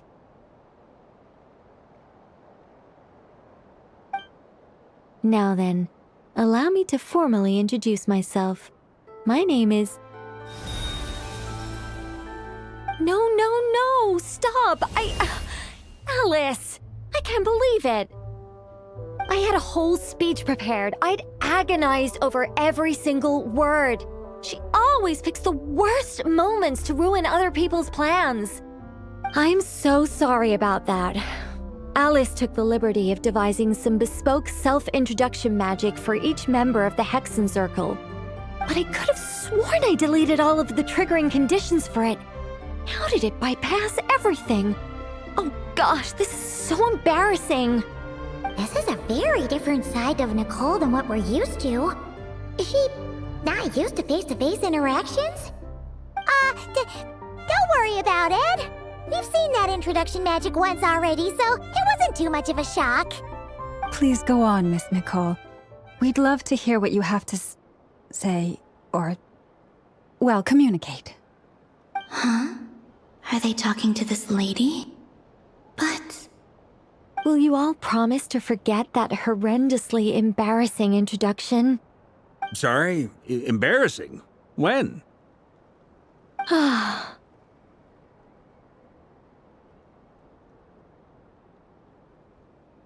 Yes, my name is Nicole, and I am one of a very few angels who have retained both their preferred form and their power. The Traveler and Paimon should be no strangers to this concept. There is another of our kind in Natlan. They call her the Lord of the Night. Right! Paimon remembers her! Yes. Well, I have retained more of my power than she. It's because I don't have a long-term duty to fulfill. To be more specific, no. We'll be here all day if I get into the specifics. Moving on. If I'm not mistaken, you are here because you wish to learn how one might reach the moon beyond the sky. That's right. Is that something you can give us any guidance on? Yes, I do know a way. It began with the Hyperboreans, who lived after the War of Funerary Flame. Blank looks. Maybe I should start with the background of the war. Or maybe not. It shouldn't be an issue. I'll fill in the gaps for you when we have more time. Anyway, after that war ended, the three moons retreated to beyond the false sky. The Hyperboreans were humans I once aided. They accepted the civilization and creations bestowed upon them by the angels. But despite accepting many blessings of the angels, many among them still held on to their faith in the moons. They were reluctant to accept the new order. Even after the War of Funerary Flame, they sought to contact the moon goddesses beyond the sky and receive their guidance. But all three had passed away by that point.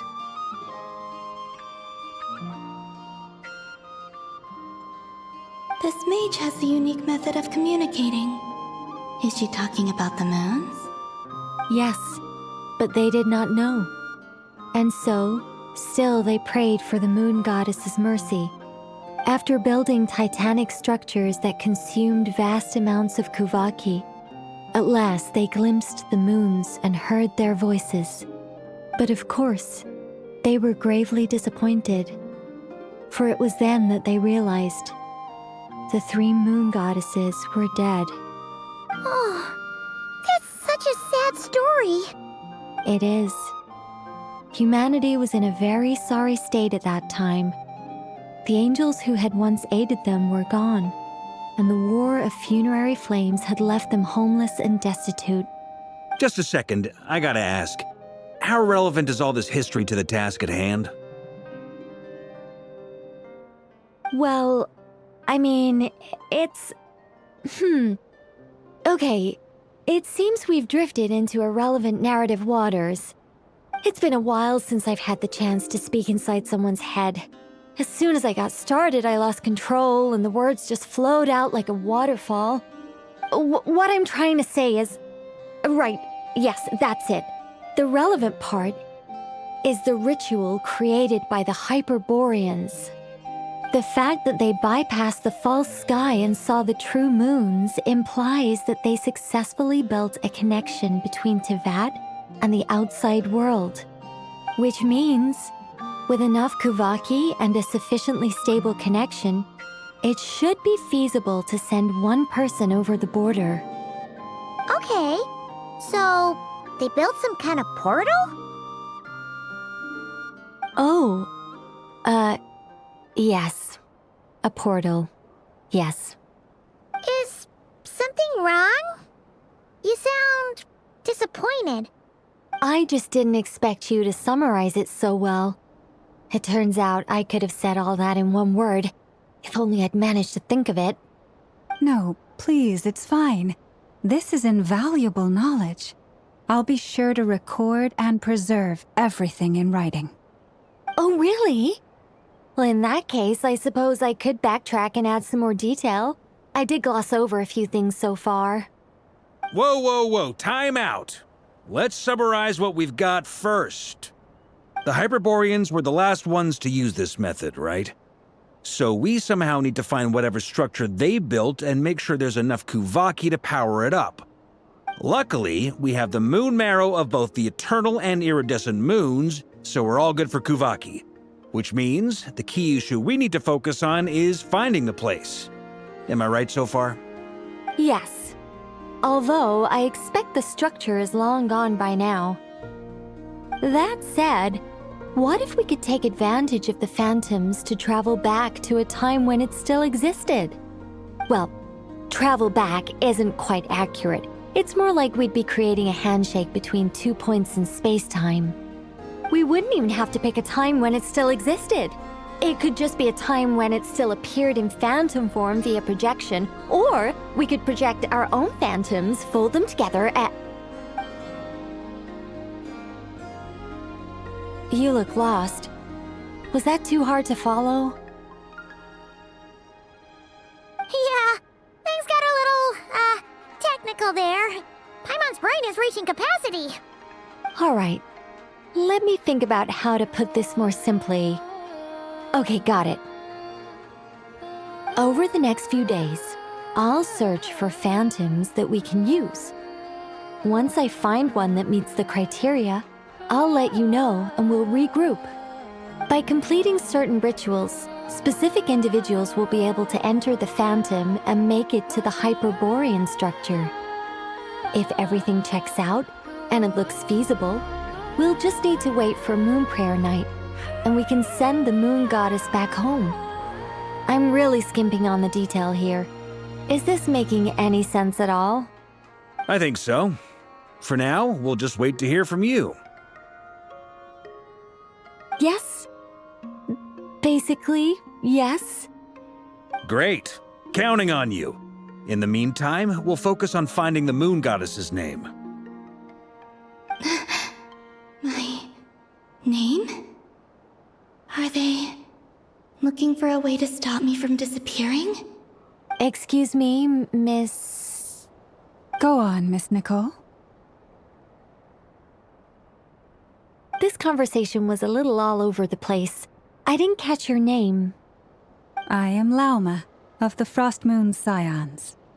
Ah, I did wonder. I noticed that you listened very intently when I spoke about Hyperborea and the moon's history. If you'd be interested, I'd love to visit you this evening and go through it again in greater detail. Also, if you were serious about making a record, it would be too risky to simply write down the raw details as is. I would suggest some tweaks. Maybe rewrite the stories as fairy tales or fables, perhaps even prayers. Anyway, we can cross that bridge when we come to it. So, see you later then? Oh, and no need to prepare anything. Just a cup of tea will do. See ya! She seems friendly. It's just... It's so nice to find someone who's actually willing to listen. I've been dying for a chance to finally go through all this systematically from start to finish. Any longer and I'd probably start forgetting it. Now Paimon gets why Alice told us to mind our heads. Ha ha ha ha! What did I tell you? A lot of quirky people in Alice's orbit. Now then, the next order of business is, where do we start looking for the moon goddess's name? Maybe the rest of what Nicole has to say might give us some clues. Once I've heard her out, I'll summarize the salient points and share them with you all. I'm also inclined to review our other documents. Yes, our faith was first established by our Hyperborean ancestors, but many of the more factually accurate records are from after Kutar's birth. Sounds like we're gonna follow Columbina's journey through Devat, huh? In that case, we'll start by heading to the Frost Moon Enclave. Sounds like a plan. Take this with you. I'll see about getting in touch with the Fatui. It'll probably just be Arlecchino and Sandroni again. They're the only ones who would want to help. Thank you, Mr. Varka. Don't mention it. Honestly, I'm more comfortable dealing with the Fatui than prying into the details of a young lady's childhood. Catch you later. I should follow them, just in case there's some way that I can help.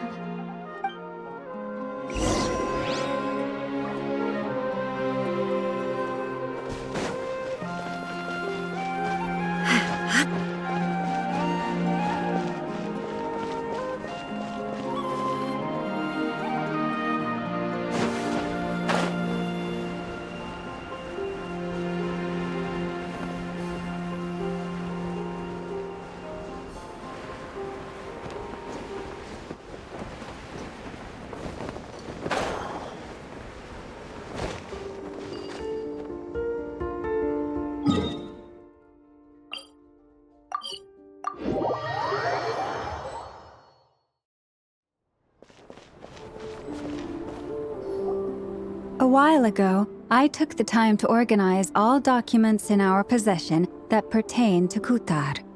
What you see here is the material I consider reliable. You're saying there's unreliable material too? Yes. Most of the information we have was transmitted through an oral tradition. Inevitably, some of her stories were mythologized and deified over the years through countless retellings. That's why I organized them into reliable and unreliable. There's no sense seeking answers in history unless we can ensure the veracity of the historical record. Makes sense. All right, let's take a look through.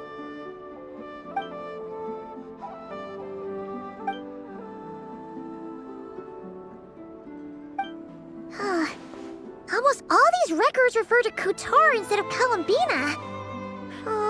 Although neither of those is her real name. Paimon's not sure what point she's trying to make.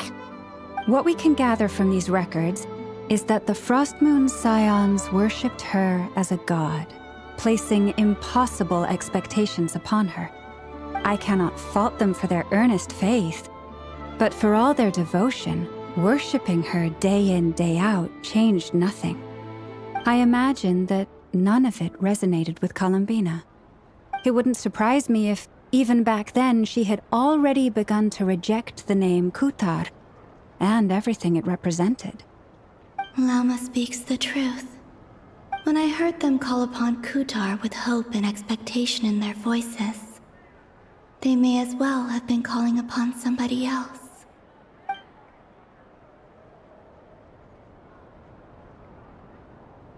Well, that's a bit complicated. I looked at the level of detail, perceived authenticity, prose style, and how realistic their portrayal of Kutar seemed to be. Amongst the Frostmoon Scions of today, only I know of her existence, and I alone have spoken to her face to face. As such, I know that there are certain things she simply would never do. That being said, I have sensed some changes in her lately. Changes? Me? Oh, seems like this is getting us nowhere. Oh, for what it's worth, why don't we check the unreliable sources too? Sure. Give me a moment.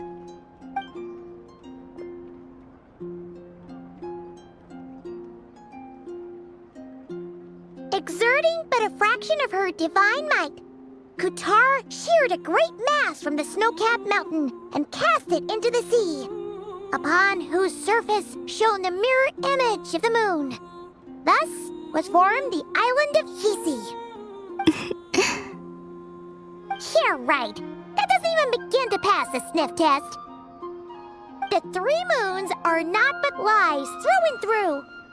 Only one moon has ever shone for us, and Kutar is her name. The vast majority of ancient texts are filled with fanciful tales like these.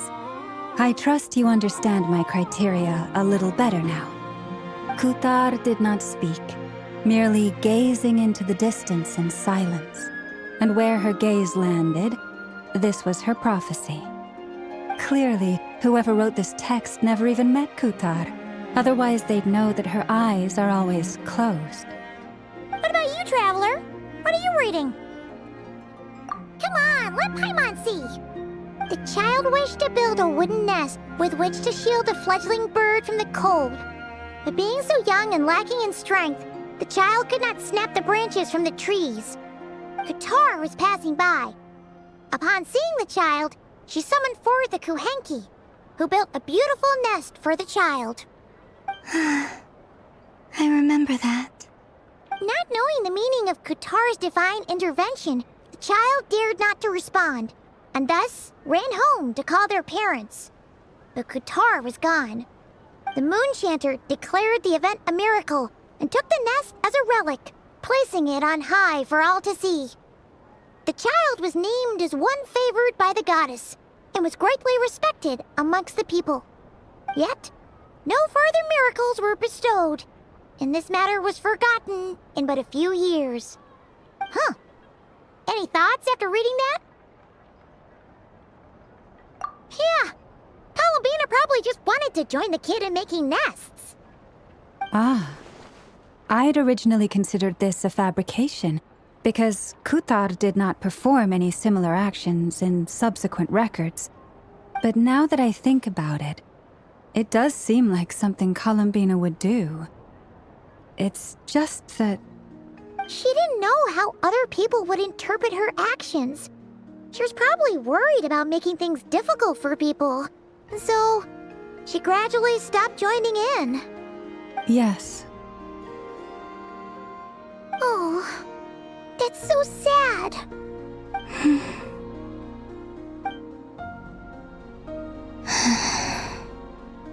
And now, I can make no such gestures of warmth, even if I want to.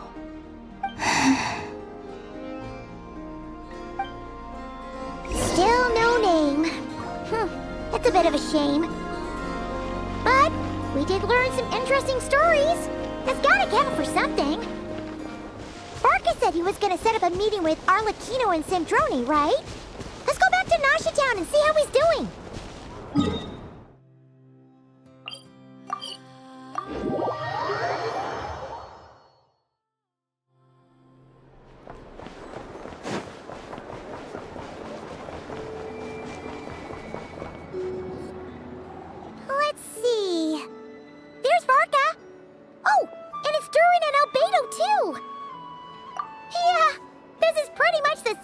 surprised we bumped into each other last time. I convinced them to stick around a little longer. We were all waiting on people, so I figured having a little company would help pass the time. Ah, so you've been waiting for us? Does this mean that you've already arranged things with the Fatui? Sure does. Now you're back, we can go meet up with them together. How'd your investigation at the Frost Moon Enclave go? Well, we didn't find out Columbina's true name. But apart from that, it went pretty well. Aha, just as well that I didn't tag along then. I'm sure our moon goddess wouldn't want every man and his dog knowing all about her private life. Still, desperate times, desperate measures, I guess. Someone had to do it. So, Varka was waiting on us, but what about you two? Are you waiting for Alice? Oh, no. We already met with her. We discussed that experiment I mentioned to you last time. Oh, and she also handed me this communication device. That's right. I understand she informed you about the relationship between the phantom phenomena and Tevat's borders, yes? She wants me to help her with some more experiments on that front. She said that she'll contact me through this device with more information. Ah, I see. Following instructions and making observations. Pretty common research method. Takes me right back to Albedo's lab. Wait, then who exactly are you meeting? Someone you know. Albedo's met him too. But I don't think Miss Lauma or the Grand Master have been introduced. Introductions are overrated, especially in cases like this. It's you! So, it's not like the academia has prohibitions against going abroad. Also, I applied for leave. I've been writing to Hat Guy since obtaining a human form. I've already brought him up to speed on everything that's been going on in Nodcry. Hat Guy? Turns out, I actually have heard that name before. Oh? Then why did you react the same way I did? I only knew the name, not the fella. But since we're all here, let's do some introductions for what it's worth. I'm Varka, Grand Master of the Knights of Favonius. Lauma, Moon Chanter of the Frost Moon Scions. And I'm a Driosh from the Vahumana Darshan of the Sumero Academia. Hat Guy. Good to see you again, Mr. Guy. I believe we last saw each other on the boat ride here.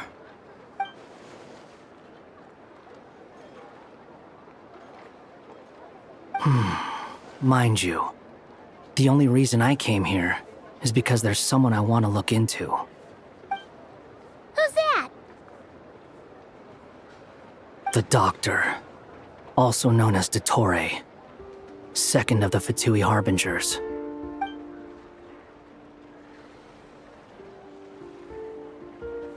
From the tone of your voice, it sounds like there's bad blood between you. I was reviewing our archives and noticed that a lot of information about him was missing. Left a bad taste in my mouth. That's all there is to it. Dottore, or Zondik, as he was then known, once studied at the Academia, but he got kicked out before he could graduate. So the Harbinger's #2 man is a college dropout? How embarrassing for them. Last we heard, he was planning something. We actually heard that a few times before, even coming to Nocturne, but we haven't seen a trace of him since we got here. He only appears when something interests him. For all we know, he might have left already. But the fact he did something here at all is worth noting. It'll fill a couple extra lines in his file. Why does it sound less like a file you're writing and more like a criminal record? Anyway, we were just about to meet 2 of the other Harbingers. Want to come along? You might learn a thing or two about him there. Sure. Even though they're Harbingers, well, they're old acquaintances of ours, so, you know, when you talk to them, try to be... I got it. The Frost Moon Scion's relations with the Fatui remain tense. Forgive me if I do not attend. In that case, we'll continue assisting Miss Alice with her experiments. Good stuff. Everyone's having a fruitful time. All right, we better get going. I'll lead the way.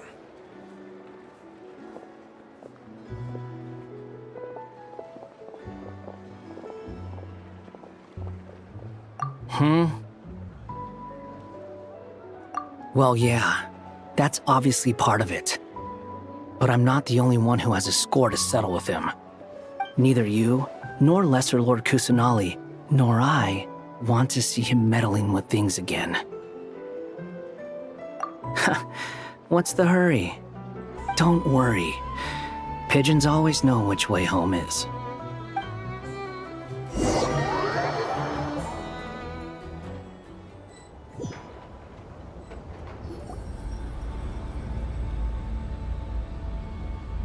You made it.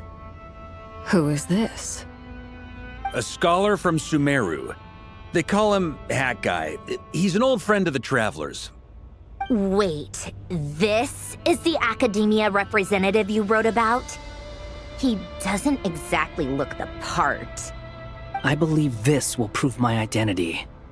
You'll notice it bears the seal of the Sanctuary of Surasthana. Well, what do you know?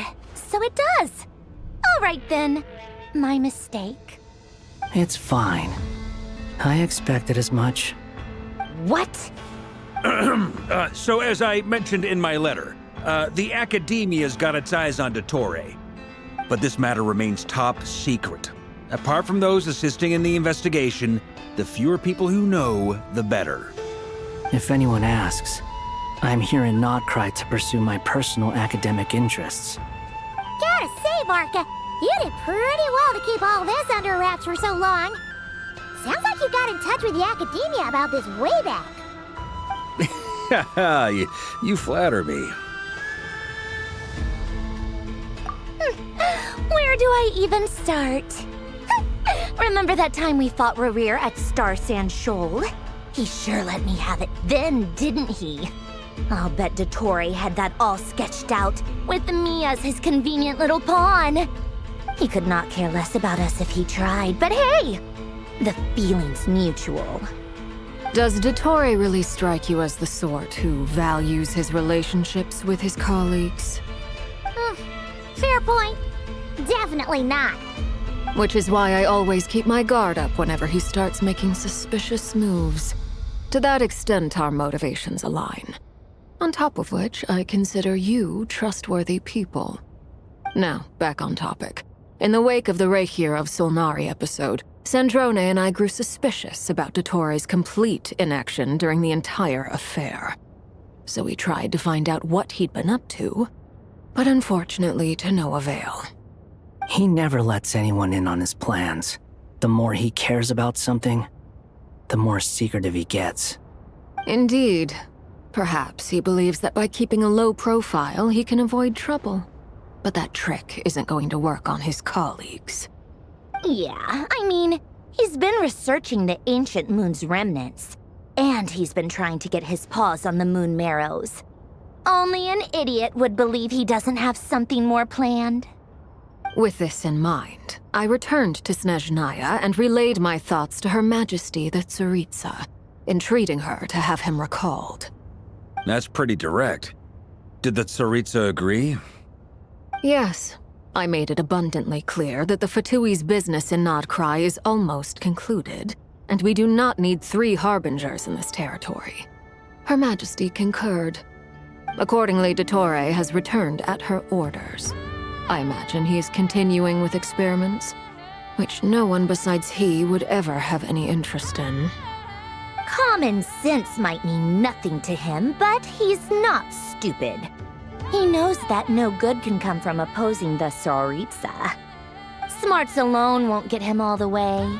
He needs the Rooster's resources and Regrator's Mora, both of which the Tsaritsa can strip from him by waggling a finger. But doesn't he have a track record of publicly following orders while going against them in private? He probably has it down to a fine art by now. Wouldn't put it past him. We worked together on a research project once. Only briefly, but it was enough to show me that we're fundamentally different people. He has no interest in doing things methodically, stage by stage. His thoughts jump all over the place, and the moment his curiosity is satisfied, or he gets the results he wants, he disappears. The only similarity we share is that, once we set our minds on doing something, we will see it done, whatever it takes. Oh, we definitely saw some of that in your battle with Rerir. You got so competitive.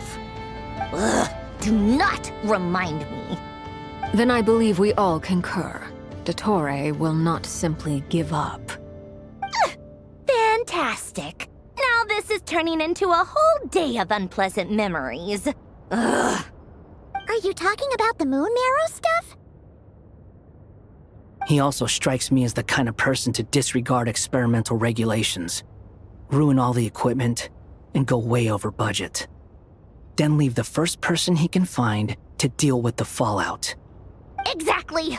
This one time, he was running some high-temperature experiment and the substance exploded. But does he care? No. He orders his subordinates to open the device so he can observe the results, which causes the gas inside to leak out. That gas was poisonous! If I hadn't been there, who knows how many people might have died. And after all that, he left while I was still cleaning up after his mess. What a waste of time, he said. Waste of time? The nerve! He wasted my time! You've been bottling that up for a while, huh? Hat guy, I must say, you seem awfully familiar with internal Fatui affairs. Especially when it comes to Dottore.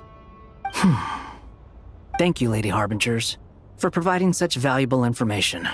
I have no other questions for now, so I'll be on my way. Wait, what?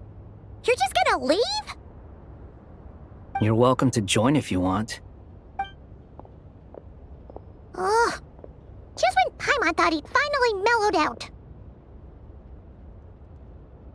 He makes quite the impression. I'll say. I've met tons of headstrong people, but not many of them would join me in bad-mouthing Dottore. Anyway, back to the main agenda. Barca, you said that Columbina has gone missing? Or rather, disappeared. Yeah. We're working on building a connection between her and this world. The simplest method is to find out her real name. I've actually asked her that question before, but she said she didn't know. Considering our relationship, I doubt she was lying to me. As far as I recall, she was never dispatched by Her Majesty to claim a gnosis or anything like that. The Tsaritsa's plans had long contained a place specifically for her. I always thought that was weird. What could she do that the rest of us couldn't? Knowing what we do now, it's probably something related to Kavaki, right? More than likely. When she first arrived, Columbina would often go to Her Majesty and ask when she could start the task assigned to her. But Her Majesty always gave the same reply. The time has not yet come. So she spent her days in Snezhnaya doing basically nothing. The Tsaritsa has summoned a beautiful blind maiden to be a harbinger, giving her the third seat by virtue only of her enchanting voice. It was a dumb and stupid rumor, but the reality of the situation made it hard to refute. And what happened after that? I imagine she stopped caring. She no longer seemed to care why she had been recruited, and Her Majesty never gave her any missions, so she just continued to sing in the flower garden. For my part, I was busy. So busy, in fact, that watching someone be that idol had me fuming. But still, I got the sense that she had long been used to a life of other people claiming she was needed. when she wasn't. I just felt that having a place to stay would cost me something eventually. And so I waited quietly for the day that I would have to pay the price. And on the other end of that spectrum, you had me. Someone once told me that I had the lousiest work and the toughest luck. That's a good way of putting it. I forget who said it, but those words have always stuck with me.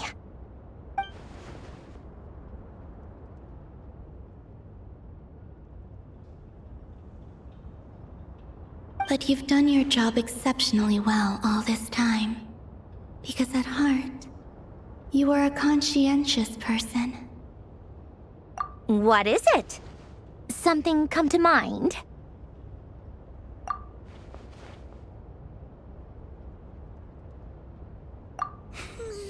That makes sense. Nothing screams you are needed like your name shouted from across the town. Well, good luck with it. But if you ask me, Colambina is still the most shoutable name.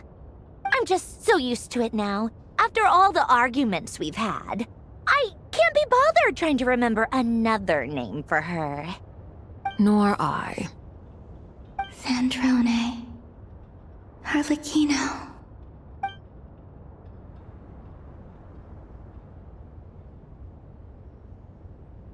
Huh! It's a Sealy! Does that mean Nicole has news for us? Ladies, I thank you for your hospitality. If the chance ever comes up, I definitely owe you both a drink sometime. I'm sure it will. You can make your own way out. Heck, you've been here enough times, you probably know your way around better than I do. Okay! Time to do what adventurers do best. Follow that Sealy!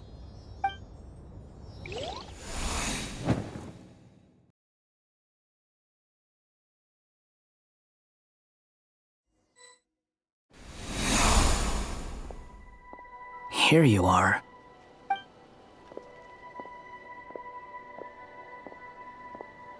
Oh, hat guy. How come you're back so soon? Did things go all right with the Fatui? Fine. Totori's been summoned home by the Tsaritsa. Couldn't get much more than that. How about you? Any progress with the investigation? Unfortunately not. We've tried everything. Different phantoms, different locations, different points in history. But the results are the same each time. Abyssal monsters roaming the land. People crying out in despair, with no hope of being rescued. Every time I see it, I can't help but think, is this what it was like in Mondstadt when Dragonspine Durin attacked? And if I fail in the task I've been given, will I create yet another tragedy? That's just meaningless speculation. When we encountered similar phenomena previously, I tried to interfere with those illusions, using sounds and lights to guide them. However, we could not change their fates. At most, we were able to extend their existences. The events of the past are like fate that has been written into Irminsul. There isn't a living thing in Teyvat that can escape its past. But Miss Alice instructed us to try to find ways to change the outcome that these phantoms face. It's an impossible task. Can't you just refuse? Since she asked us to do this, I feel like it can't truly be impossible.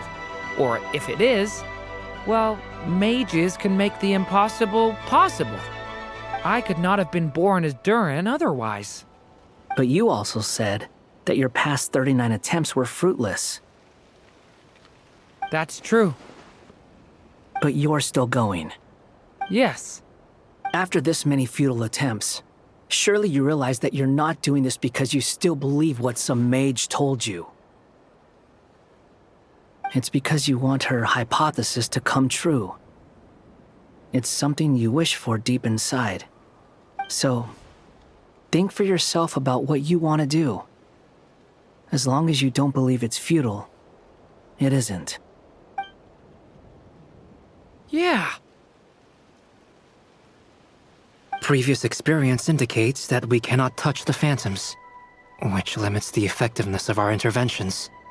If we want to clear this hurdle, we need to break this rule somehow. Same thought here.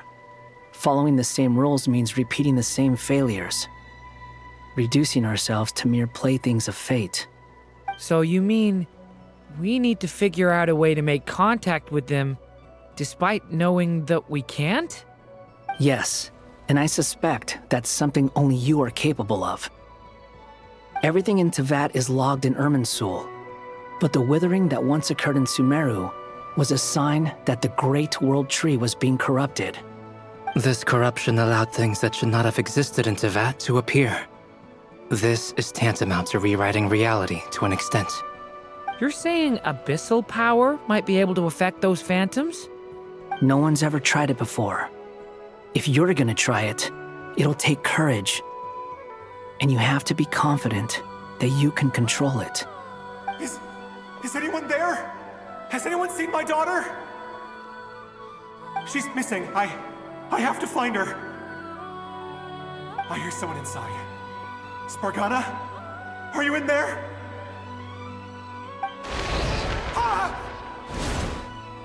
If I can use my abyssal powers to warn him that there is danger here, maybe it'll change his decision. Maybe he'll stay away. Yes. The important thing is not the nature of the power, but rather how you use it. To intimidate and obstruct. Sounds about right for the Abyss. Let me try. I should be able to influence that thing. Have you seen a little girl? What? This isn't the time for that! Just run!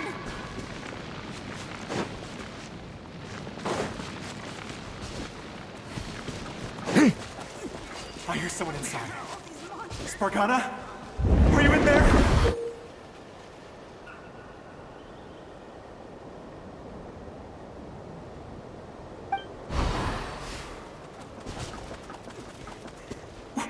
What is this? Looks dangerous. I should get out of here.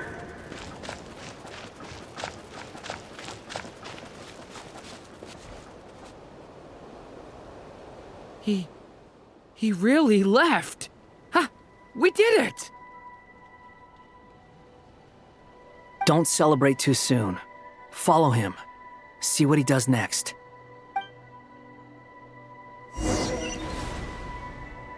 Monsters approaching from the front.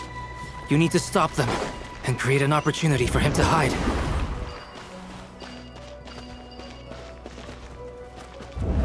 No!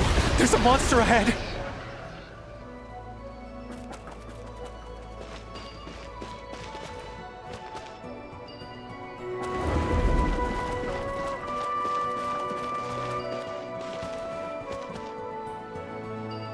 Wait, is that the barrier I saw earlier?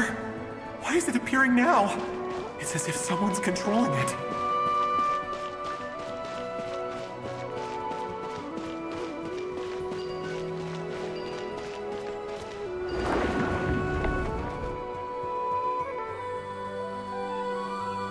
The monster's gone. Is it safe now?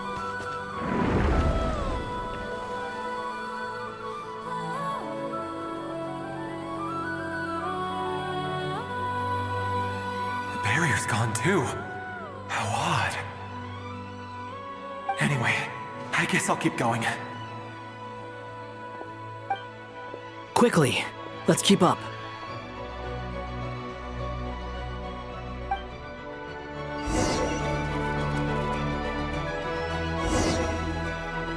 Wait, there was someone else here? Don't go any further. We've got anti-monster traps laid out everywhere.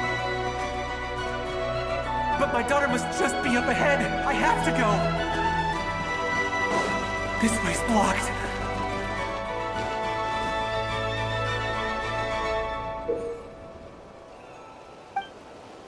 We might be able to use the explosive to...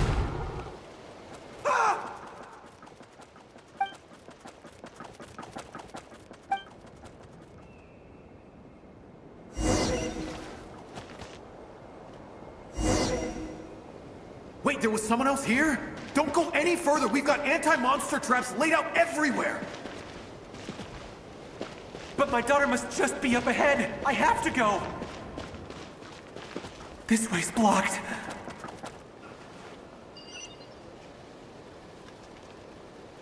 We might be able to use the explosives over there, but we need to take care not to hurt him. I'll use the barrier to keep him at a safe distance. This barrier seems to be helping me somehow.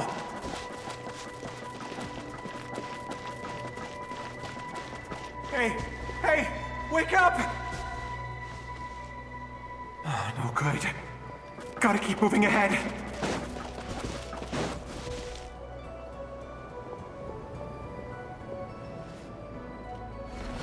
So many monsters! There's still a chance, Durin. Use the traps.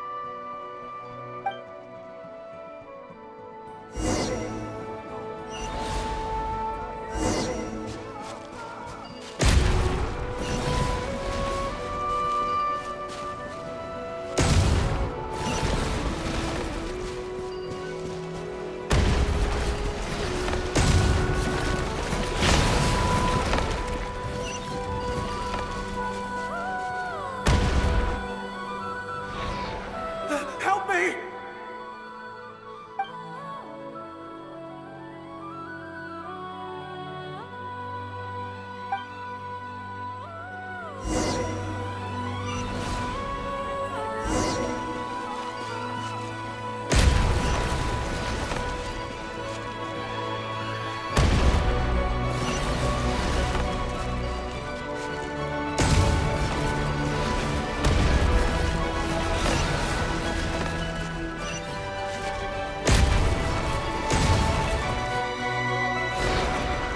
Help me!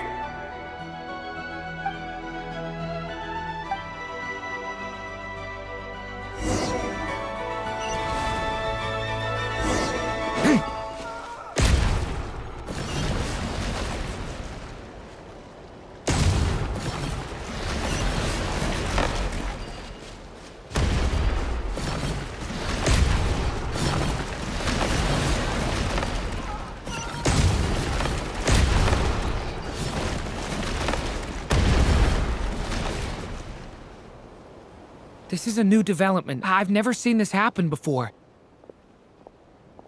We might just be able to save this person.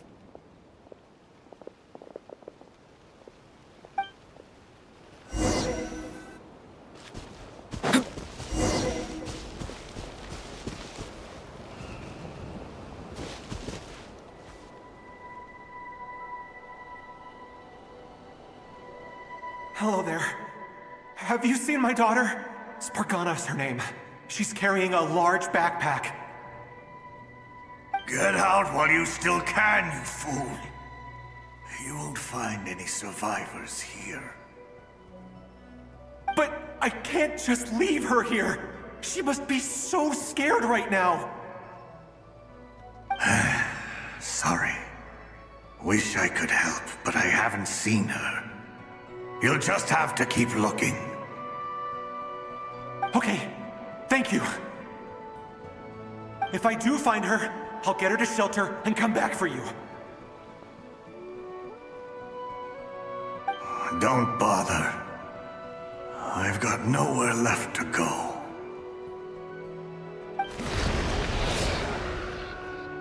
What's that noise? Monster! No, if he goes inside, he'll be walking into a trap. Let's try this once more. This time, we have to stop him.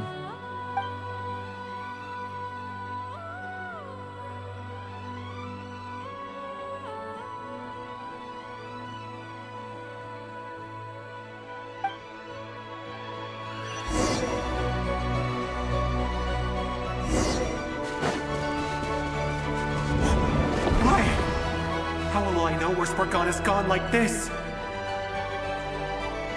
You know what? I'll trust this strange barrier. It's got me this far after all.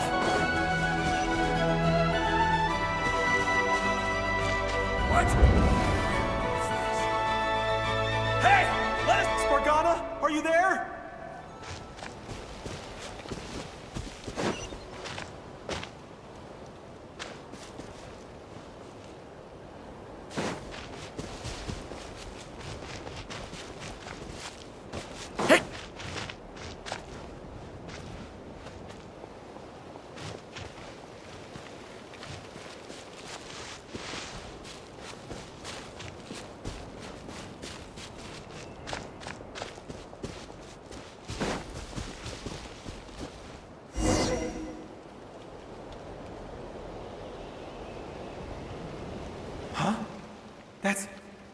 That looks like one of my daughter's books! Thank you. Thank you! Yes, it's one of hers for sure. That's her name on it right there. She left her backpack here.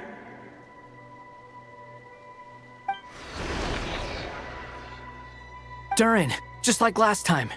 Use the explosives.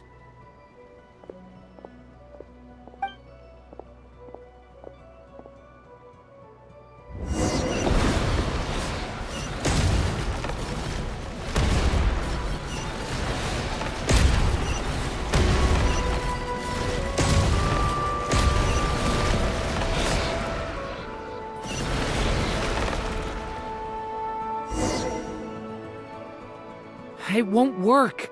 There's not enough left. If he makes it in, he'll die. But then, this clue could be the key to him finding his daughter. It might not be the only one. Better he misses that clue than loses his life. I guess so.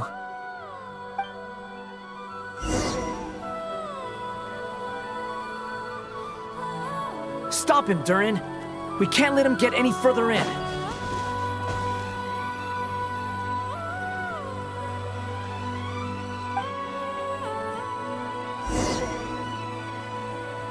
It won't work. There's not, but that... It might not be the only one. Better he misses that clue. I guess...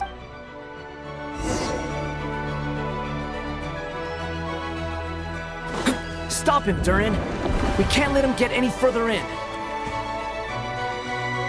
That's my daughter's book! She's passed this way! Why? Why won't you let me go in? I've searched and searched and searched just for this! But how will I find her without any clues?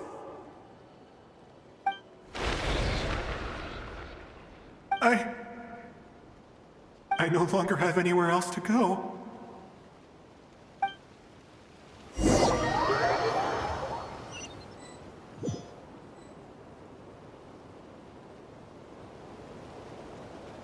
I'm sorry. I'm so sorry. He refuses to go anywhere else. Whether he opens this door or not, all that awaits him now is death. We couldn't change his fate. Albedo?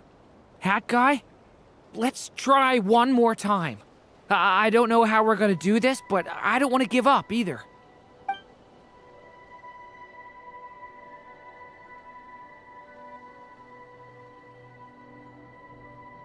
Why am I here? What's going on? All these scenes running through my head. Where are they from? Huh? What's going on? His reactions have changed. How many times have I... What's happening to me? Huh? Wait, who are you? You can see us now? I feel like I always could, but that I only just realized you were there. I'm sorry, I don't know how to describe what I'm feeling. But you were the ones guiding me using that marked barrier, right? I haven't done anything yet, but those monsters, those deaths, they feel like memories. Like things I really did experience. I won't find my daughter. In fact, I'll ultimately die trying to find her. Isn't that right? Well, no, it isn't. Yes, it is. Even so, We're trying to find a way out of this. You've not seen my daughter either, have you? It seems she really isn't here.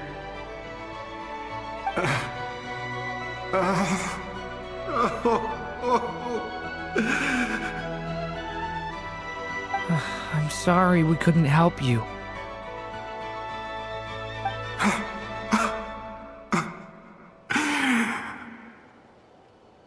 I'm just tired. Maybe this is destiny. Maybe it doesn't matter how hard I search. How long do I have left? Experience says 15 to 20 minutes. 15 to 20. Thank you for all your help. Let's rest a while. You look exhausted too. Now's not the time for you to start pitying us. It's not pity. I'm just realizing that I've only got 10 or so minutes left. You know?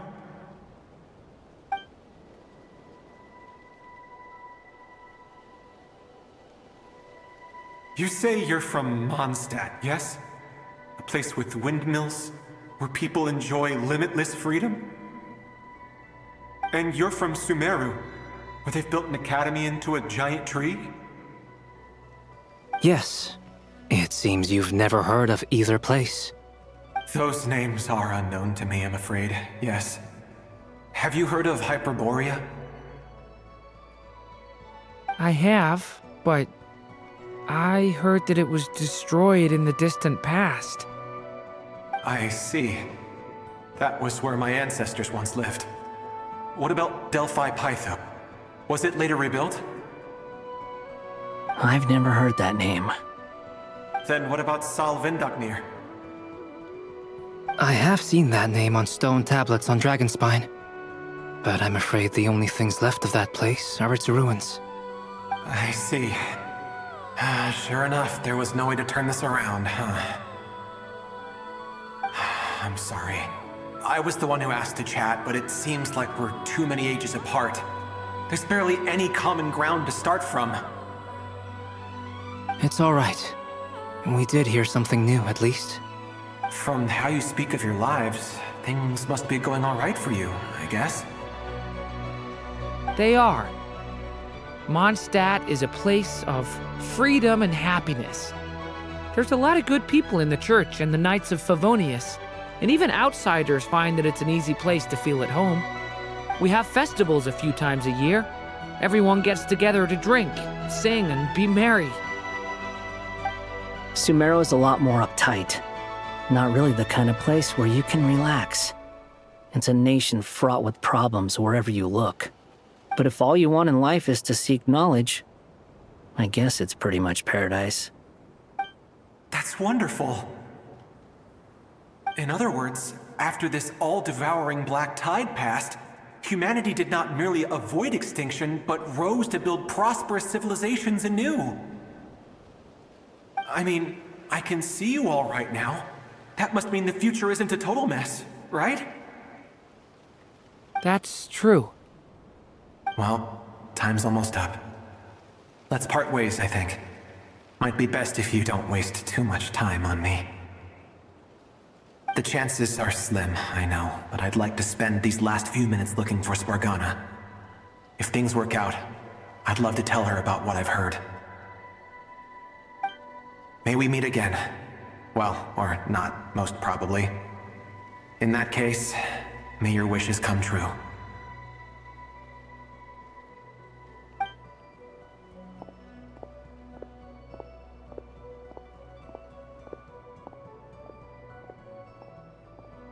He's gone.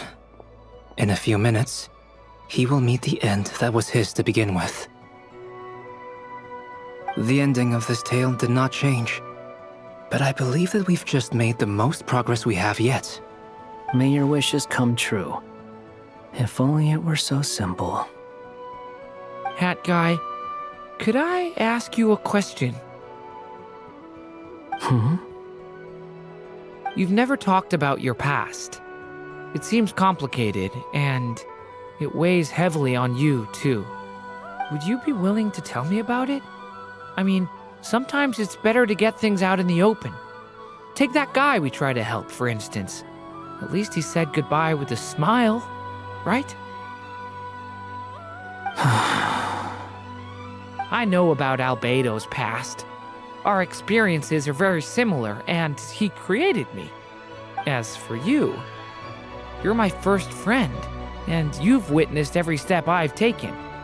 But by comparison, I know nothing about you. Either way, I mean, we're still best friends. But if I knew more about you, I might understand your thoughts a bit better. I've told you about myself. I'm a student at the academia. And what did you do before that? Prepared for the entrance exam? All right. If you really don't want to talk about it, I won't press you any further. I was a puppet built from the branches of a white tree, using technology left behind by the Conrian schools of mechanical engineering. A white tree? You mean an Irminsul tree? Yes. A branch of Irminsul that was once connected to the main tree. So you had a human creator too? Yeah. But my creator abandoned me after deciding that I was a failure. After that,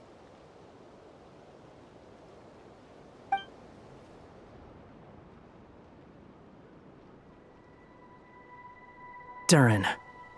Resisting the influence of the Abyss, suppressing the urge to destroy, trying to do the right thing.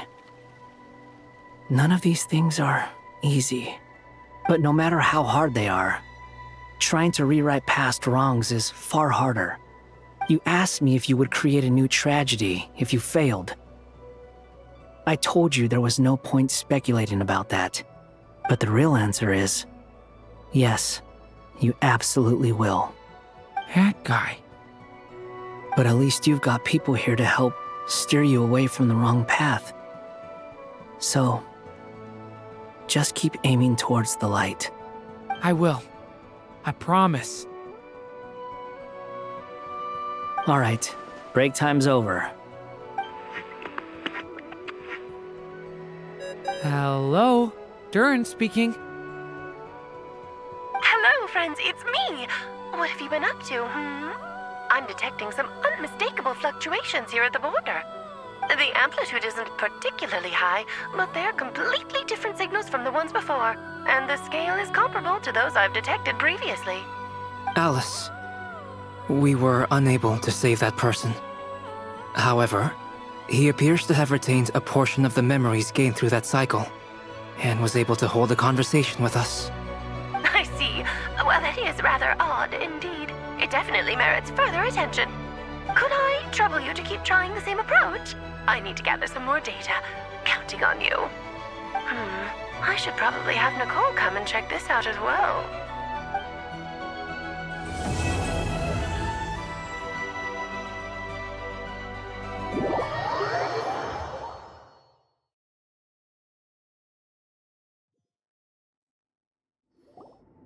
There you are. I was worried you might stop to collect treasure chests opened by the Seelie along the way.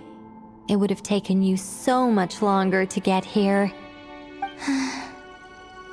Another conversation I cannot hear.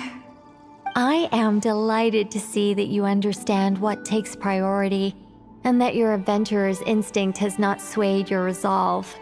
Really, I must applaud you for it. You should know.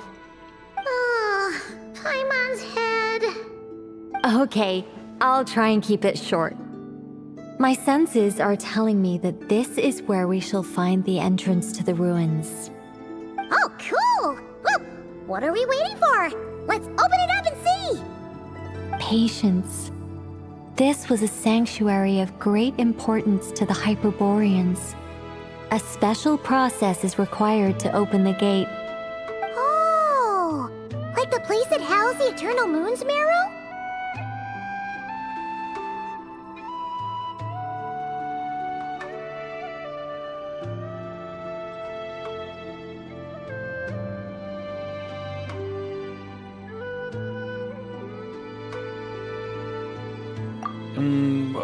Okay, so what's the plan? Need us to do anything? And just the short version, if you can. Ah, all right then. I was planning to start with some background on the invention of these techniques. Are you sure you don't want to hear it? It's quite informative. Remember what you were saying about priorities? Fine. Simply put, we need 3 human representatives to successfully undergo a process of Kuvaki resonance. Think of it as a test from the 3 moon goddesses to see if the entrants are qualified, with the most recognizable qualification being Kuvaki. Pretty sure Lauma would ace that test. Oh, wait. But we need 3 people. I also have no doubt that the Moon Chanter would be qualified, but we would need 2 other people with the same constitution. Therefore, the most feasible method is not so much to follow the rules, but to figure out how the test functions and find a workaround. I've done some research, and it turns out the mechanism is rather crude. We'll simply need humans to stand before it who have sufficient Kuvaki energy within them. I'm with you so far. How do we get the Kuvaki in them? The easiest way would be transfusion. Take some Kuvaki from Nodcry's soil, put it into the bloodstream, and get it circulating in the body. So we're going to cheat on the test? Precisely. There are other methods, but this is the simplest one. Cheating the system is much easier than trying to hide from it. Huh? Sorry? Does the idea of cheating upset you, Miss Lauma? No, that's not it. I suddenly had an idea. Ooh, what is it? It's about Moon Prayer Night. I figured out a way for Kutar to join in the festivities. Huh? But as Paimon said, we need to have our priorities straight. Let's get back to the test. I'll follow up with Nefer on the festival arrangements. Oh, okay. Anyway, is this really the best method we have? A Kuvaki transfusion sounds dangerous, no matter how you slice it. If you think that's dangerous, wait till you hear the other methods. I'd be more than happy to go through them if you'd like. There are several. No need, we're good. Let's go with this one. Very well. Kuvaki transfusion it is. Now, I should mention that the risks can be greater or lower depending on individual compatibility. It would be rash to simply infuse the Kuvaki and hope for the best. If the body rejects it, the reaction can be quite severe.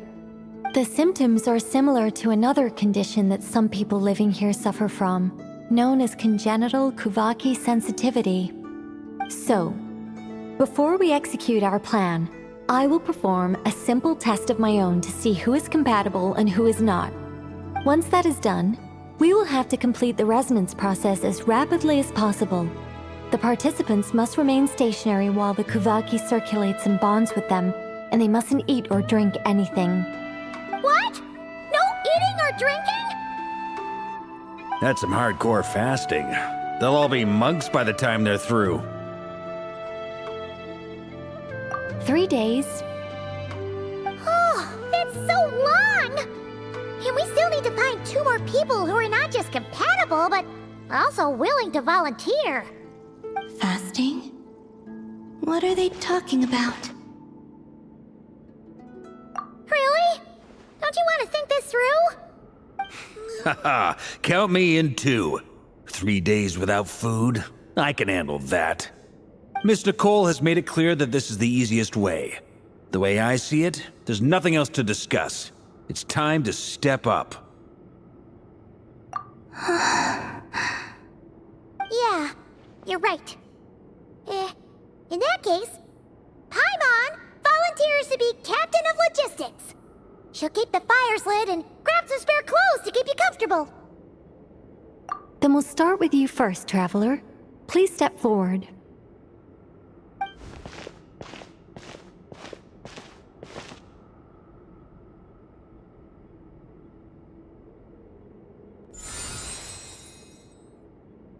How's it going? Do you feel anything? How about now?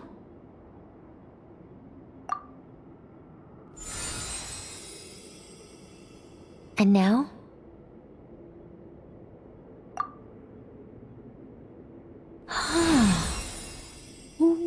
What about now?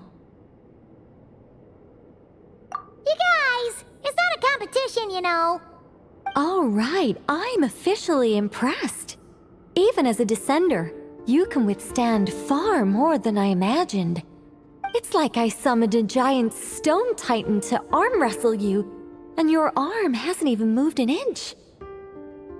In my last attempt, I infused 5 times the amount of Kuvaki required. Yes, safe to say, compatibility won't be an issue for you. You're eligible to join. You're next, Mr. Varka. Sure, here goes nothing. All right, I'll start where we left off. 5 times the required Kuvaki dose. Whoa, whoa, whoa, hey, wait a minute. How's it going? No, not great. I kind of want to puke. Feels like I've been drinking too much. A few bottles of wine, then a big stein of Dark Horse. With some hard liquor from Liyue mixed in. You think this is funny? I just lost to a young lady in an arm wrestling contest. I'm never gonna live that down. My apologies. I'll lower the concentration and try again.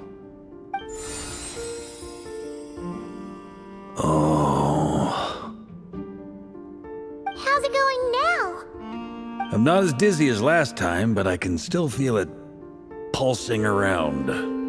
In that case, you wouldn't be an ideal choice, Mr. Varka. Let's try someone else. Okay, let's go ask some of our other friends then.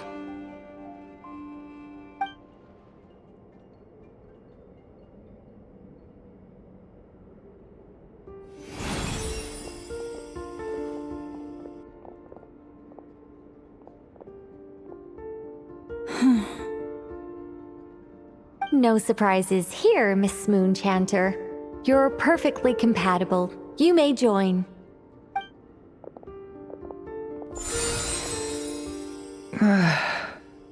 I'm getting a slight headache. Shame. You were so close. Whoa, I'm itching all over. Allergic reaction. We can't have that. Huh? Well, are you gonna start a what? The Hexenzirkel is an organization that cares for and protects children. We will not have them do dangerous things. Not even tests.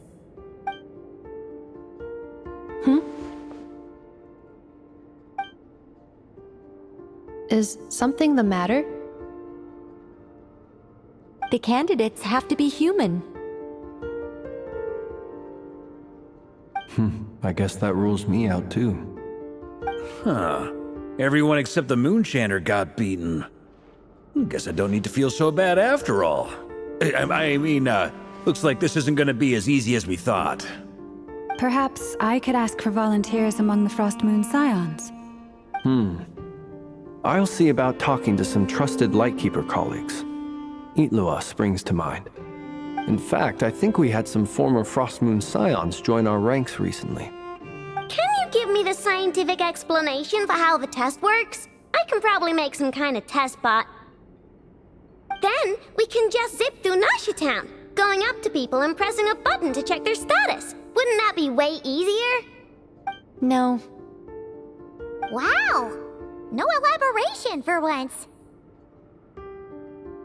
How about I contact the Knights of Favonia's garrison in the Wave Chaser plane? Shame that Lohan's already left. And that guy's even tougher than I am. Strange. The moon goddess is clearly revered by many people. So why is she on the brink of disappearing? She mentioned that the world has rejected her from the very beginning.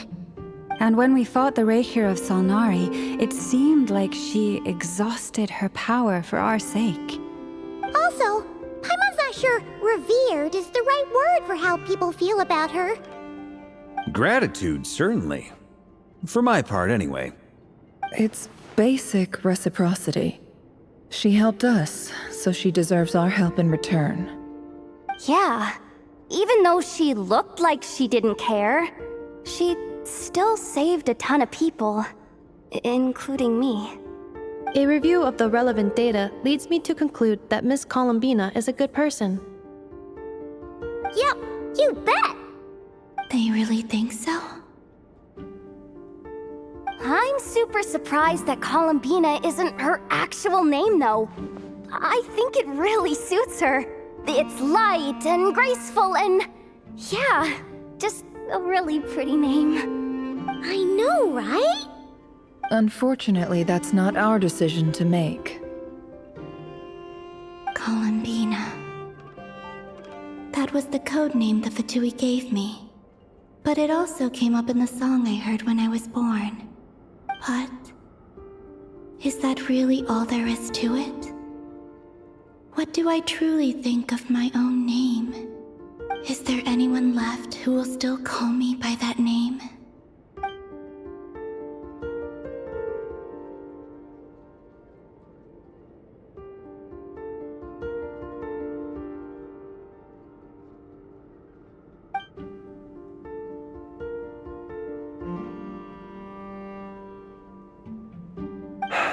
Moon Prayer Night is getting closer by the day.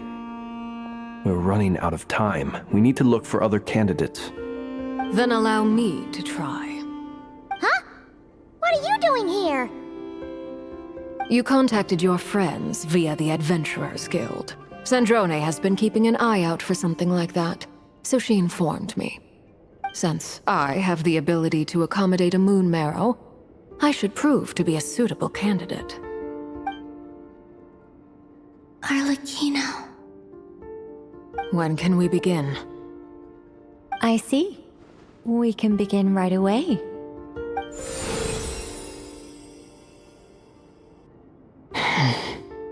How was it? Did you feel any discomfort? Not at all. Then it seems we shan't need to look for additional candidates after all. Great! Cool. Alright, like Paimon said, the rest of us can take turns making sure the three of them stay warm and comfy. Then, my job is to take care of the caretakers. I will ensure everyone receives food and accommodation. I'm ready as well.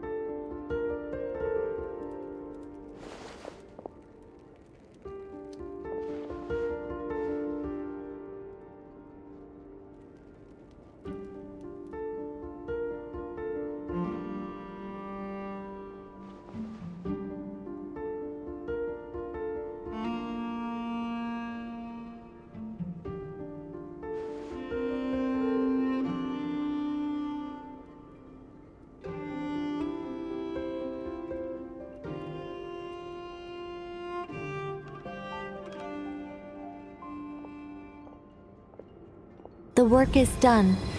The sacred scroll shut. The stars grow dim, the people silent. The white sun sets, the silver moon rises. O path to the temple, appear now before us.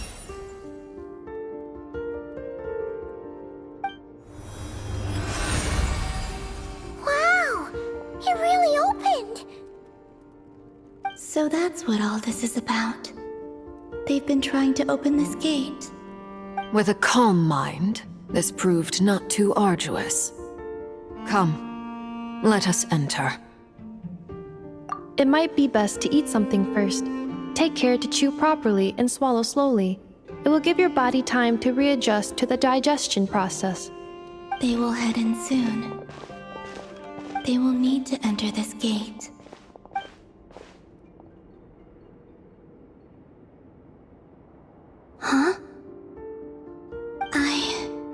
cannot pass through? Is it because I have no physical body? It has been 3 days. My strength has all but completely faded.